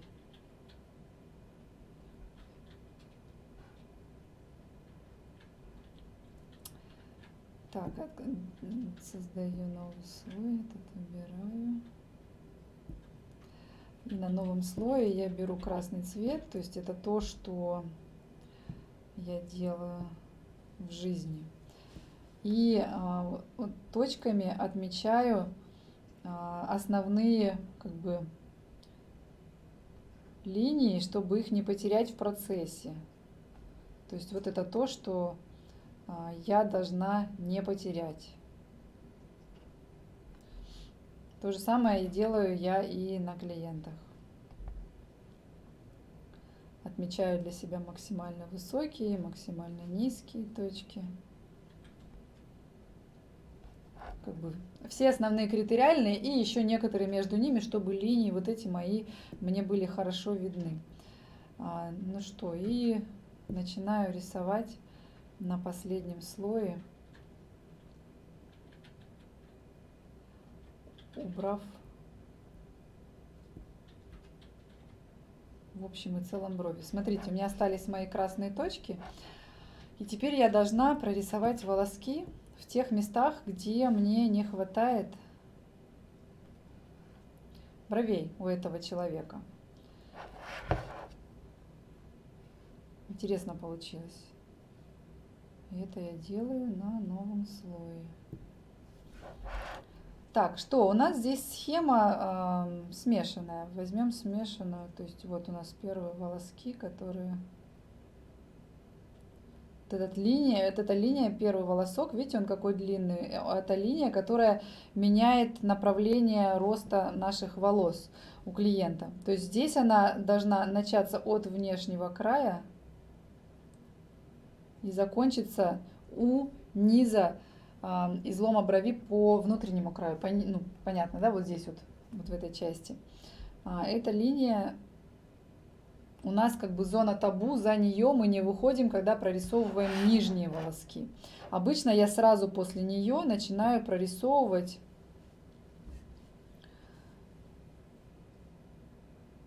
все волоски в хвосте. Видите, здесь у меня все волоски такие долларообразные, изгибы у них. Расстояние между волосками по верхней части, как вы видите, больше, чем по нижней. То есть по нижней части я их практически соприкасаю между собой. Видите, да? И я тут же прорисовываю как бы все вспомогательные второстепенные волоски.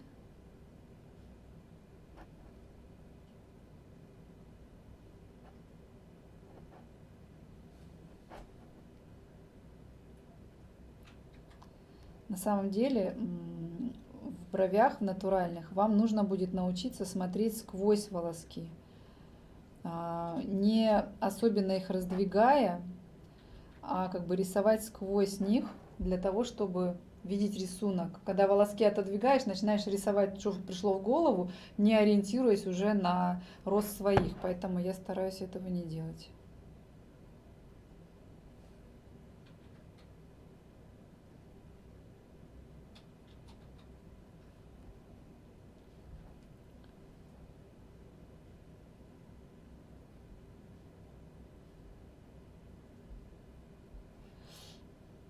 Прорисовала хвост, на себя рисуя и сидя как бы почти что сбоку.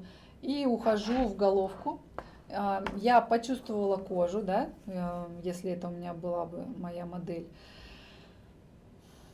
И я могу уже рисовать вот в этом очень важном месте, где волоски должны быть прям тоненькие, полупрозрачные, потому что это у нас головка. Я переворачиваю планшет, у вас он как бы не перевернется, потому что я его просто в руках переворачиваю.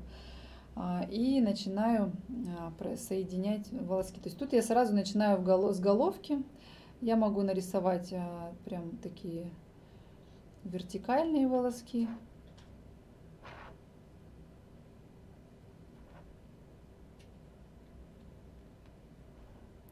Первые волоски 3, видите, они либо прям просто прямые, в зависимости от того, какие свои. Чаще всего я их рисую прям просто прямые, либо слегка изогнутые S-образные, не долларообразные. А вот уже там примерно с третьего, уже как бы в теле брови, я начинаю прорисовывать долларообразные волоски. Вот я, кстати, ладно.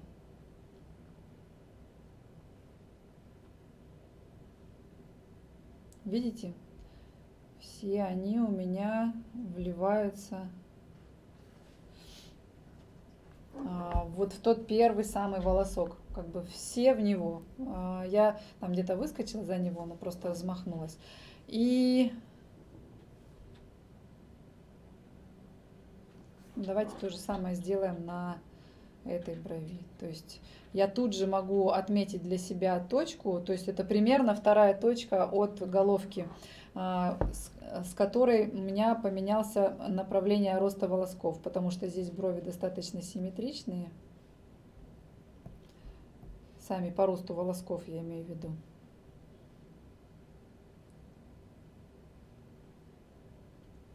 Поэтому здесь я их повторяю. И здесь я сразу прорисую.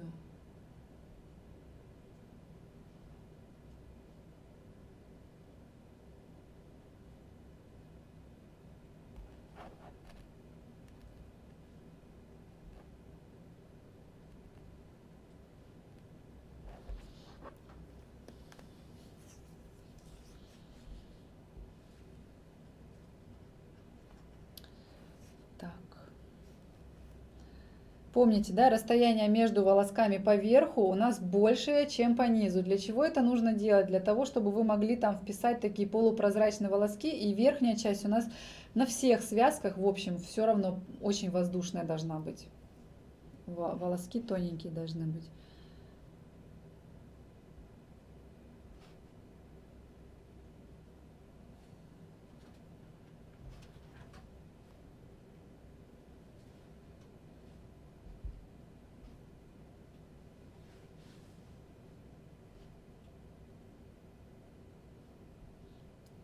Так как я здесь как бы не выщипала волоски по излому верхнему, у меня туда так и тянется рука. И поэтому я всем мастерам рекомендую выщипывать все лишние волоски, к которым рука может стремиться в процессе работы. То есть вот эти вот демонические. Я их закрасила, но как бы не полностью закрасила. Так, и я так примерно проверяю. То есть я здесь не считала количество, я на самом деле никогда не считаю, просто я это рекомендую делать тем, кто теряет вот эти связки, направления, может быть. Поэтому делаю на этом акцент. И точно такие же связки прорисовываю, как и с другой стороны. То есть все эти веточки бесконечные. Как мне кажется, мне иногда даже хочется что-то опустить, потому что, ну, вроде же ничего сложного тут нету, но на самом деле я понимаю, что это очень сложно, особенно не художникам.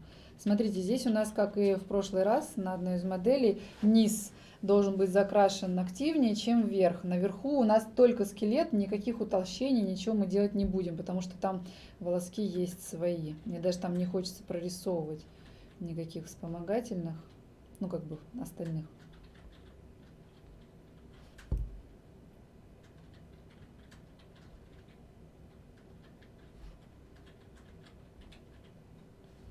У меня уши горят, меня кто-то матюкает, что ли? Я прям чувствую, что рожа полыхает все. Обычно такого нету. Какой-нибудь мастер из Эстонии, может быть. Или мастер гиперреалист. Уху. Так, прорисовала хвост, и теперь могу прийти к головкам. В головках по минимуму всегда стараемся вмешиваться, потому что нам нужно там полупрозрачное, чтобы все было. То есть я даже стараюсь во время рисования волоски свои прорисовывать там, где пусто, а не там, где нужно по схеме. Потому что, ну зачем они там нужны, если волоски свои растут?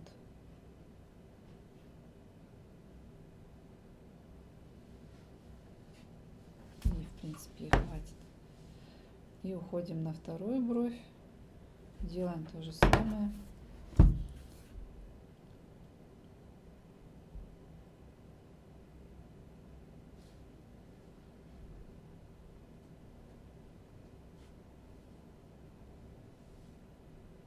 То есть моя задача заполнить пустые места. Это все, что мне нужно.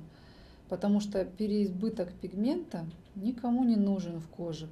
А если вы усилите яркую часть, то есть место, где волоски растут, то вы просто умрете там на работе, пытаясь сравнять по насыщенности все. Смотрите, я что делаю. Я стараюсь как бы продлить свои. Такое ощущение, чтобы было, что это свои. То есть максимально реконструкция брови, чтобы была. И максимально минимально работы, чтобы вам было. Я так люблю это сочетание дурацкое максимально минимально, чтобы мало работы было, чтобы много не работать.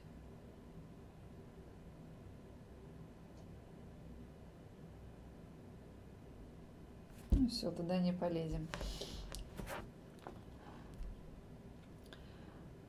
Ой, так.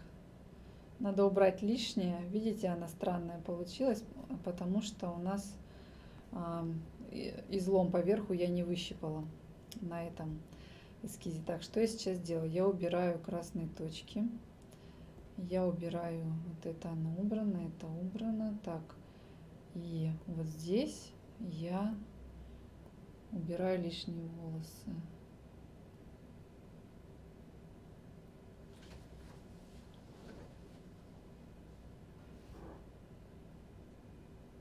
Это, конечно, не фотошоп, когда там все чики-пуки, круто, идеально, но примерно на большом расстоянии, я думаю, будет понятно. То есть помните, да, что я убираю только те волоски, которые не формируют бровь, иначе очень часто в этой части волосок прям создает большую пустоту внутри. Что-то грубовато получилось здесь. Видите, я здесь по верхней части, где много своих волосков, почти не рисовала волоски, но все равно как бы утяжелилась вот эта часть. То есть мне сейчас надо будет много работать по низу, чтобы это дело как бы облегчить все. Ладно. Так, ну что, давайте посмотрим, что тут у нас, если убрать лицо.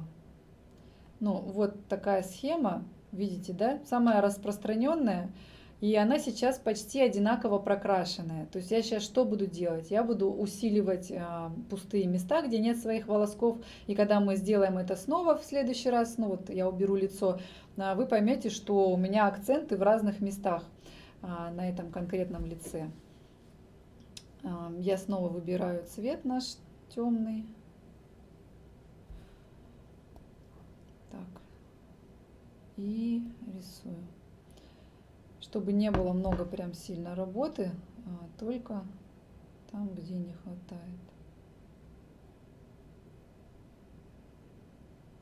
То есть я выбираю какие-то волоски и связки. Не все, видите? И их делаю просто толще.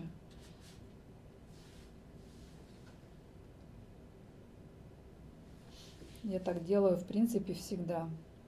Иногда вообще ничего не мешаю, не меняю, потому что своей растительности, если нету, это просто не нужно. И при помощи вот такого вот как бы акцента, бровь даже широкую, можно сделать визуально по ощущениям узкой. То есть, когда вы прорисовали скелет, она широкая, потому что она плоская. Когда вы усилили середину, она визуально сузилась, потому что вы прокрасили ярко вот эту вот внутреннюю часть. То есть я прямо сейчас практически один в один делаю, только на большом увеличении и на планшете то, что я делаю, ну, на клиентах. Ну, только, может быть, там тоньше все эти волоски. То есть, ну, такая тоже раскидистая бровь получилась, но хотя бы уже на демона она не похожа. И вот здесь вот поверху у меня пустота, помните, я здесь поднимала бровь. Поэтому здесь парочку пучков аккуратно мне нужно выделить. И даже можно выделить вот так вот один.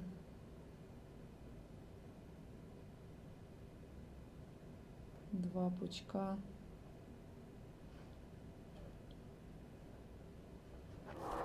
По верхней части брови, чтобы она тут у нас подожила.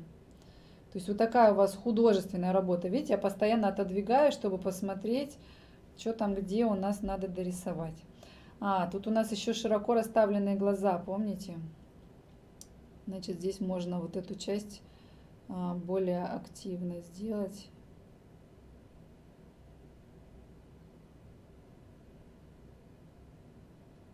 И дорисовать там, не знаю, несколько пушковых волосков вот в этой зоне, чтобы брови сдвинуть друг к другу. Ну и то же самое мне нужно сделать на второй брови. То есть тут немножко пушковых.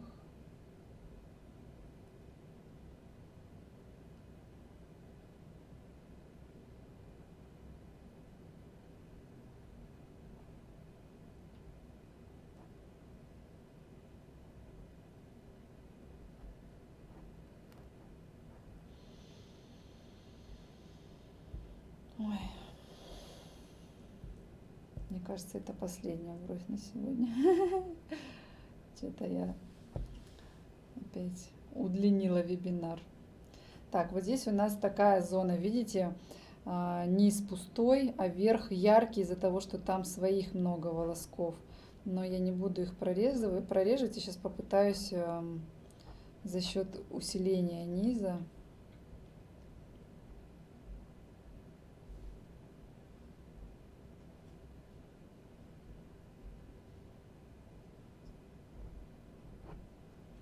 Перенести акцент немного вниз. И мне надо все время сравнивать. Вот здесь вот видите, кожа светится, мне это не нравится. Я в таких местах добавляю дымку. Либо вот этими длинными пушковыми как бы волосками, быстрыми вернее, которые создадут собой просто дымку, тупо дымку, ничего больше. Никаких там суперсложных вглядываний. Так, и вот здесь вот мне надо парочку вот таких легких пушковых.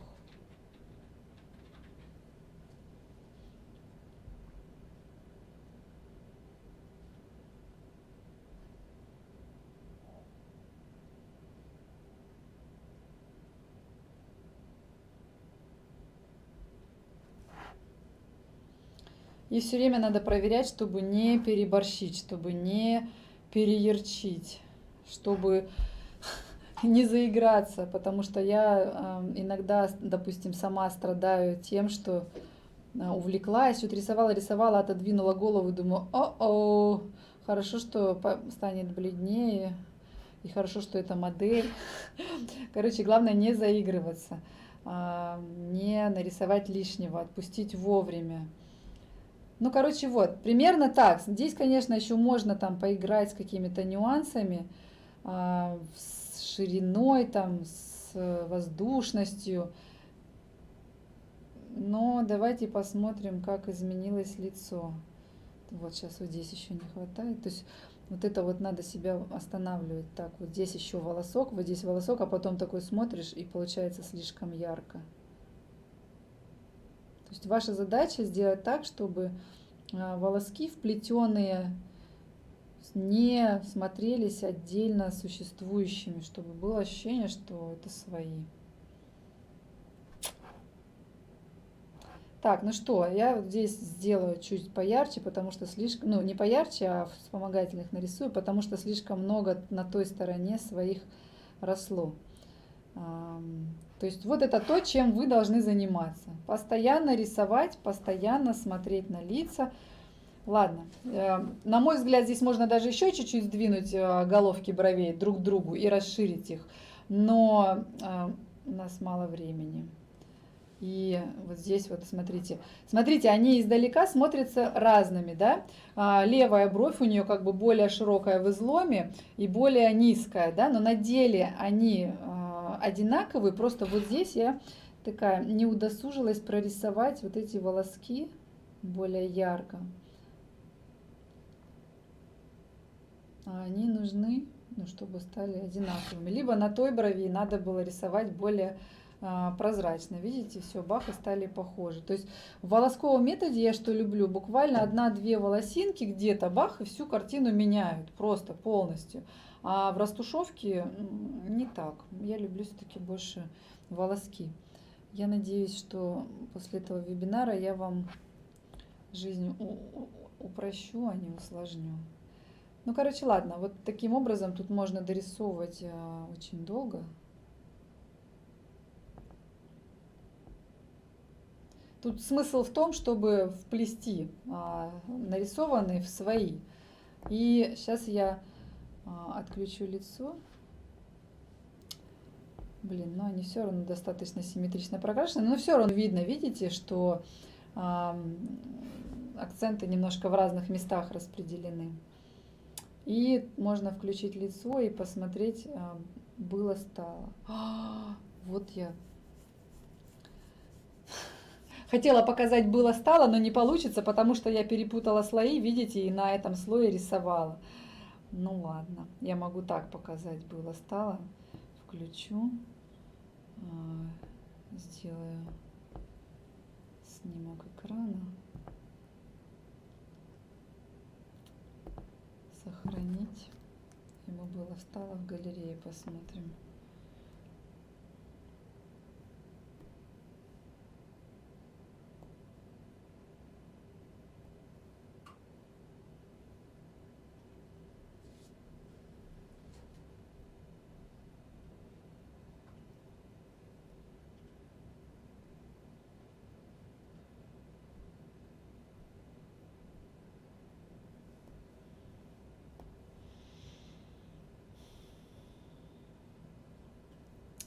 Что ты будешь делать?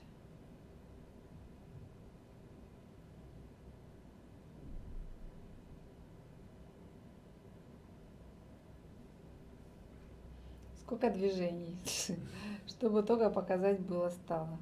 Вот, смотрите, было, стало. В любом случае лицо стало мягче. Но тут есть еще над чем поработать в плане чуть-чуть вот тут вот уплотнить по низу бровь или облегчить наоборот. То есть, ну, понимаете, о чем я говорю. Самое главное, что вы должны научиться вплетать свои волоски и менять правильно форму в зависимости от лица. Вот. Так, давайте я сейчас покажу вам постановку рук и поотвечаю на ваши вопросы. У меня тут еще была старушка, миловидная старушка, но у меня на нее, к сожалению, нет времени. 4 часа это уже прям очень много. Но в принципе на этой вот женщине, смотрите, я бы рисовала, просто я бы у нее убрала хвосты. Я сейчас, ну, быстро, чуть-чуть, ладно, я форму хотя бы накидаю, потому что такая классная женщина. И очень распространенная. Очень распространенная ошибка, которую совершают многие мастера, подчеркивая вот эти вот ее дуги. То есть всего-то, что здесь нужно делать, это убрать хвосты. Я их сразу уберу, чтобы не мешали. Кончики, буквально кончики, даже часто их не нужно щипать, а просто нужно подстричь, потому что обычно это длинные волосинки, которые ты подстриг, и все. Вот, и здесь бы, кстати, тоже была бы смешанная схема. И я просто бы дорисовала у нее вот здесь по низу волоски, потому что нам нужна обычная классическая бровь,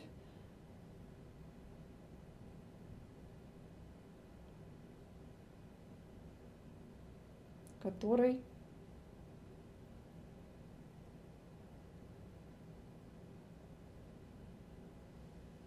акцент я расположила бы как бы по нижней части, но в смысле моя работа вся была бы по нижней части. И чуть-чуть изменить головку, то есть я бы здесь дорисовала волоски, которые ее бровь немного бы, видите, она как изменилась, сделали более классической, а не вот этой вот запятой. То есть это самый частый случай. Что делают мастера? Они, я сейчас прям принципиально на второй брови нарисую, что делают многие мастера. Я это вижу, просто это не от себятина, а это просто работа их такая. То есть они вот так вот вытягивают вот сюда еще длиннее почему-то и подчеркивают вот этот хвост. И получается, ну как же, волоски же, я же по ним прямо рисовала. И получается, что как бы проблема усугубляется. А на самом деле можно, смотрите, не трогать нижнюю часть, где хвост, а немножко вот дорисовать пушистого вот в этой части, где у нас излом, чтобы приподнять немножко как бы место излома. И так как эта бровь конкретно задрана довольно высоко,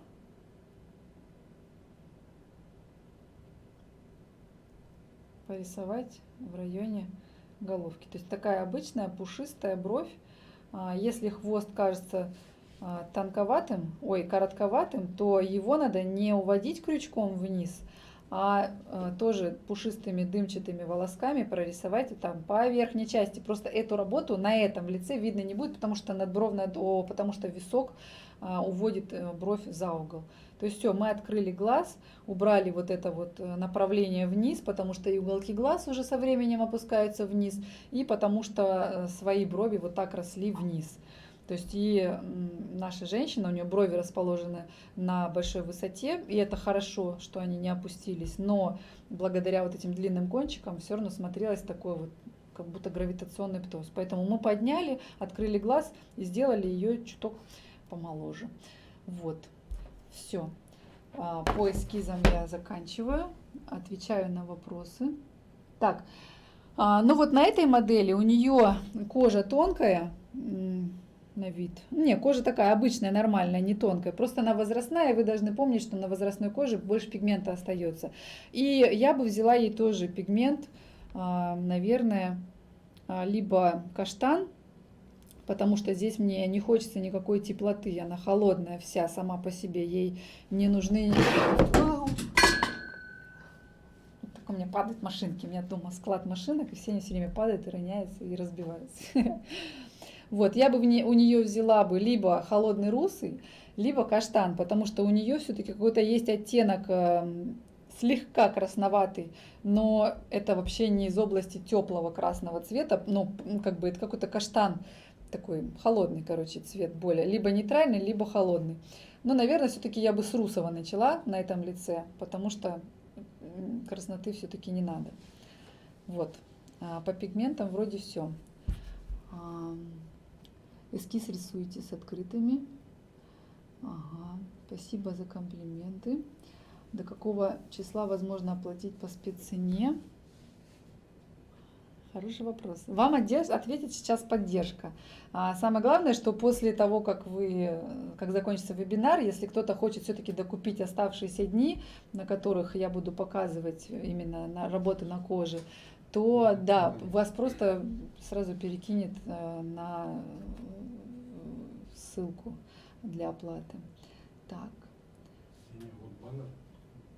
Прямо в вебинарной комнате мне говорят баннер купить все дни, да, все. Так что если есть те, кто не купили,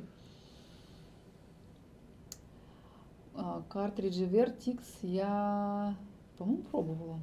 Ну, что-то не стала их покупать. Они, видимо, были дороже квадронов, а я не вижу смысла удорожать процедуру. Так, рисую вместе с вами. Получается пока плохо, но какие-то зачатки есть. Не могу никак хвост красиво закончить. Да, рисуйте вместе со мной, рисуйте постоянно. Еще вы можете, как вы помните, научиться рисовать под руководством наших кураторов на нашей платформе «Дистанционный мастер» и «Волосок». Поэтому вот меня все время спрашивали, похож, зачем покупать, если я уже прохожу. Ну, они немножко разные. Так много на дистанционном курсе «Волосок» о построении, о вплетении я не говорю. Там просто прикладной навык. Просто к концу этого курса вы научитесь не дрожать рукой, проводить линии, соединять их плавно, прорисовывать схемы. То есть вот именно на это направлен дистанционный курс «Волосок». И без этого никак, вот реально никак, потому что если у меня есть перерыв, я сажусь и рисую, машинкой, карандашом, у меня эти брови вообще везде, совсем. А для тех, кто этого никогда не делал, очень важно много практиковаться, а вас будут реально заставлять, то есть не пройдешь, деньги выкинул зря, мы так устроены, что жалко денег. Как же потом под слоем карандаша увидеть волоски? Или нужно зафиксировать критериальные точки и стереть карандаш? Объясняю. Может быть, я, кстати, это буду делать на основных вебинарах. Есть два варианта. Когда вы рисуете просто рамочку, то как бы кожа пустая, ничего не надо, все видно. Вы в пустых местах рисуете, и все идеально, да? Но когда вы рисуете карандашом и закрашиваете кожу, да, я ставлю критериальные точки, и потом сверху наношу фиксирующую пудру. Она делает как бы на тон светлее, и мои все линии видно идеально. То есть как бы карандаш почти не видно. Это такие извращения. И плюс вы можете ставить пальцы, там ничего не размазывается, ну как бы и точки красные вот этой ручкой не стирающиеся тоже остаются и вам помогают. Так, все отлично, спасибо вам. Возможно ли делать волоски на старом перманенте? Почти никогда невозможно. На самом деле волоски, это значит между волосками, скорее всего, пустая кожа, и если там что-то качественное, нормального цвета, то да. Если это надо перекрывать еще и корректорами, то плохая идея. Я много раз, конечно, пробовала. Свежие иногда смотрятся хорошо, но заживает все кашей-малашей, и я расстраивалась всегда. Поэтому так.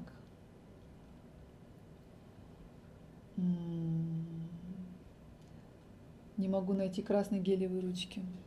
Так, ну я в вас верю, вы спросите. Ручка для планшета родная, это просто ручка для планшета, которая с ним продавалась. Для новичков разумно использовать разные толщины иглы для тонких волосков и потолще. Для новичков разумнее всего использовать самые тонкие иглы, потому что вы в любом случае будете прикасаться первое время с точки. То есть не вот с этого прикосновения, про которое я так много говорила, а с точки. Так, конечно, не надо, но тонкая игла прощает вам эту ошибку, но все равно будьте очень осторожны.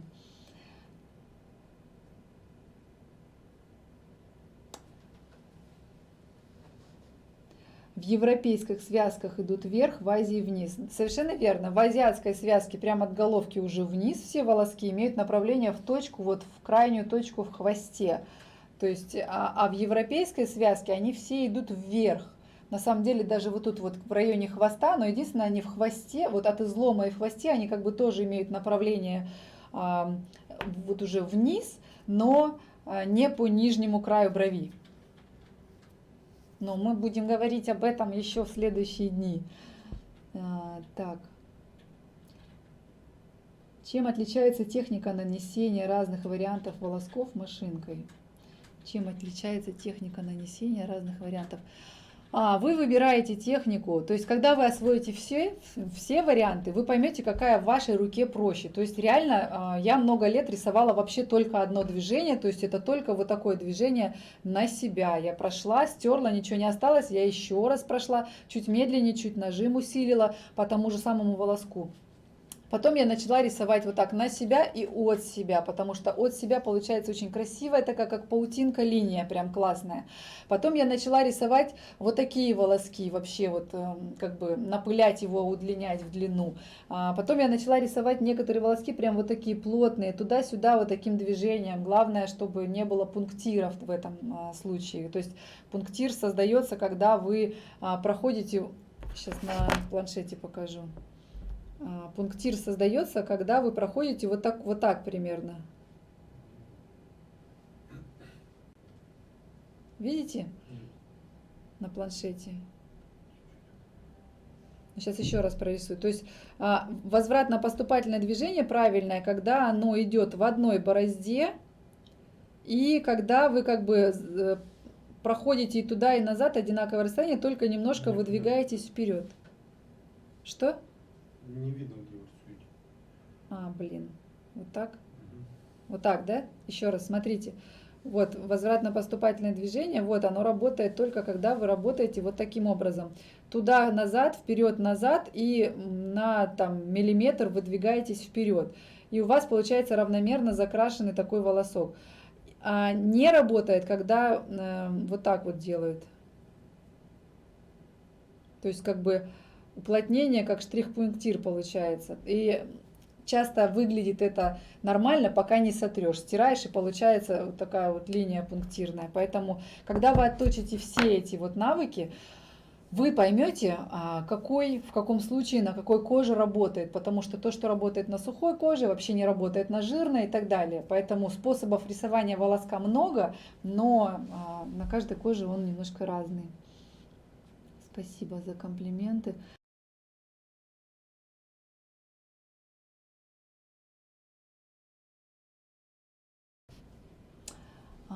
Лена, вы в процессе работы часто стираете, смотрите, что осталось в коже. Да, я прорисовываю скелет. Я сейчас уже, давно уже научилась рисовать так, что скелет остается весь виден у меня. И потом я начинаю усиливать, постоянно стирая. Каждые 2-3 волоска я стираю, чтобы убедиться, что пигмент лег, чтобы все было под контролем. Сбросите фото модели, чтобы на них могли повторить технику. Опаньки. Наверное, нет, потому что вас слишком много, мне некуда сбрасывать. Вы можете просто взять любых своих клиентов, распечатать и рисовать на них. Если делать сначала тень, потом волоски, сколько проходов теневой? Сколько проходов зависит от ваших навыков. Если вы опытный, то их мало будет. Если нет, то много. Если остался старый тонкий татуаж, как раньше, когда ты делаешь сплошот с жуткой линией, остался красноватый пигмент, довольно тонкая линия, можно ли там нарисовать волоски? Но если красный, то вам нужно будет его перекрыть, потому что его будет видно. Либо вы должны в месте, где красный, волоски соединять и делать уплотнение, чтобы именно перекрыть этот красный цвет. Причем, если это хороший красный, то есть такой теплый красный, не малиновый. Ох, спасибо за комплименты. Мне важно. Мне все время кажется, что я что-то не додала, что что-то не дорассказала. Надо еще рассказать. Но мне важно, когда вы пишете спасибо.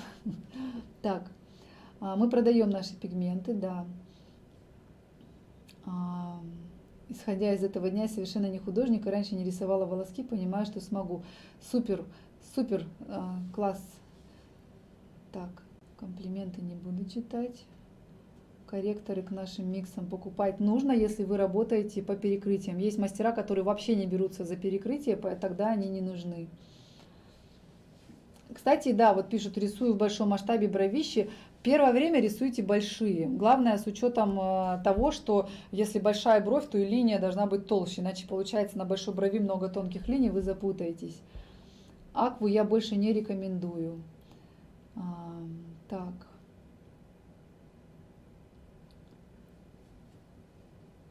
Какие техники волосков я сказала. Блин, про растушевку на красном. Давайте задайте этот вопрос, пожалуйста, мне в Инстаграме, хорошо? Все, ладно, вроде вопросы я пробежалась. Давайте посмотрим постановку рук и пойдем спать. Так, смотрите, наша задача всегда растянуть кожу, потому что кожа там, где вы рисуете волосок, должна быть натянута как барабан, очень сильно. Иногда со стороны этого не видно, но кожа в том месте, где я рисую, натянута всегда очень сильно. Чем сильнее она натянута, тем будет точнее линия. Если вы рисуете размазанный волосок, рыхлый, то тогда можно натягивать всю бровь и вот так рисовать, но тоже как бы лучше на натянутой рисовать. На левой брови. Точно это левая бровь? Да. Я натягиваю, первое движение вытянуть бровь наверх. Делаю я это вот этими пальцами, вытягиваю. И в две стороны еще второй рукой, видите, я растягиваю кожу. То есть каждый раз треугольничек, на котором я работаю, сантиметровый, растянут в 3 стороны. Следующий, пожалуйста, слайд. Это, видите, в районе излома была у меня такая постановка рук. В районе хвоста я поворачиваю от себя голову и точно так же вытягиваю бровь наверх максимально и в противоположную сторону второй рукой. Это хвост. И следующий слайд. Вот его видно сверху. То есть я прям от себя отворачиваю, чтобы эта голова клиента, висок, был повернут вот так вот кверху, горизонтально для меня, чтобы как бы имитация бумаги. Ну и опять повторюсь, растягиваю.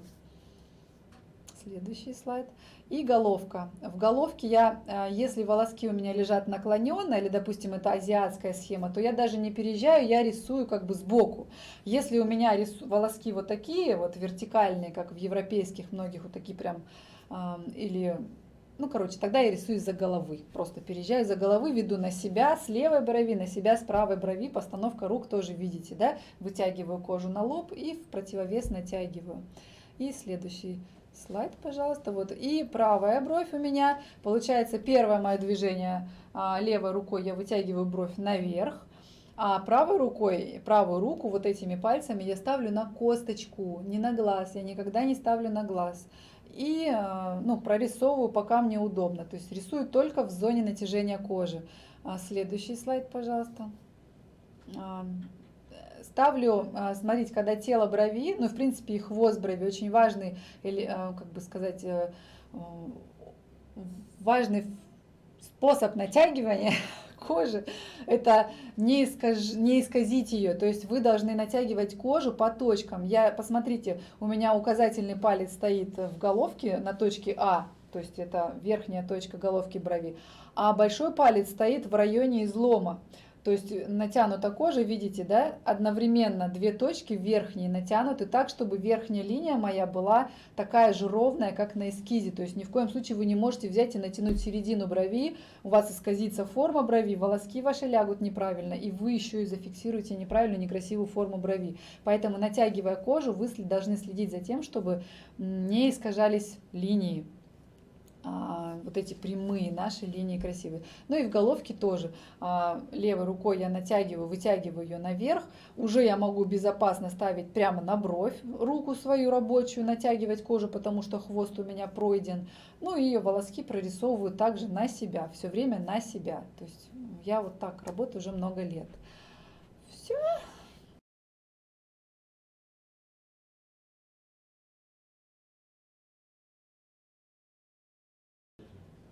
И я думаю, что вам может показаться, что это легко сейчас. То есть даже мне сейчас нелегко. На латексе прям ненавижу работать. Вот реально на лбу получается лучше. Но я рисую эти все волоски уже реально много-много лет. Я обучила много-много мастеров. У них реально получаются классные работы после моих обучений. Я их после курсов выставляю часто, и я как бы вижу и рада, что у них все хорошо получается. Я обучила много мастеров, которые я сама все сама, таких тоже. Я к чему? Это делается реально долго. Там кто-то учится годами вообще, кому-то прям очень сложно рисовать эти линии, особенно если он сам где-то сидит и тренируется.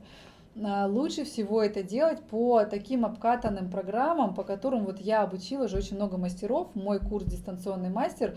Волосок», где вы освоите, он направлен именно на то, чтобы вы освоили прикладной навык. Я абсолютно уверена, что без многократного, очень многократного повторения отрисовки схем разных, просто отрисовки до автоматизма, чтобы вы перестали думать, а куда пойдет этот волосок, а куда тот волосок, и самого внесения пигмента в кожу. Вы знаете, если вы найдете латекс, у меня тут его нету, у меня был розовый латекс, на нем прикольно, он случайно попался, на нем прикольно очень видно, когда ты заглубляешься, так же как на коже. То есть когда ты ведешь поверхностно, пигмент на этом розовом латексе смотрится каким-то таким коричневато-розоватым. Когда ты ушел глубоко, он сразу становится синим, то есть похоже на кожу.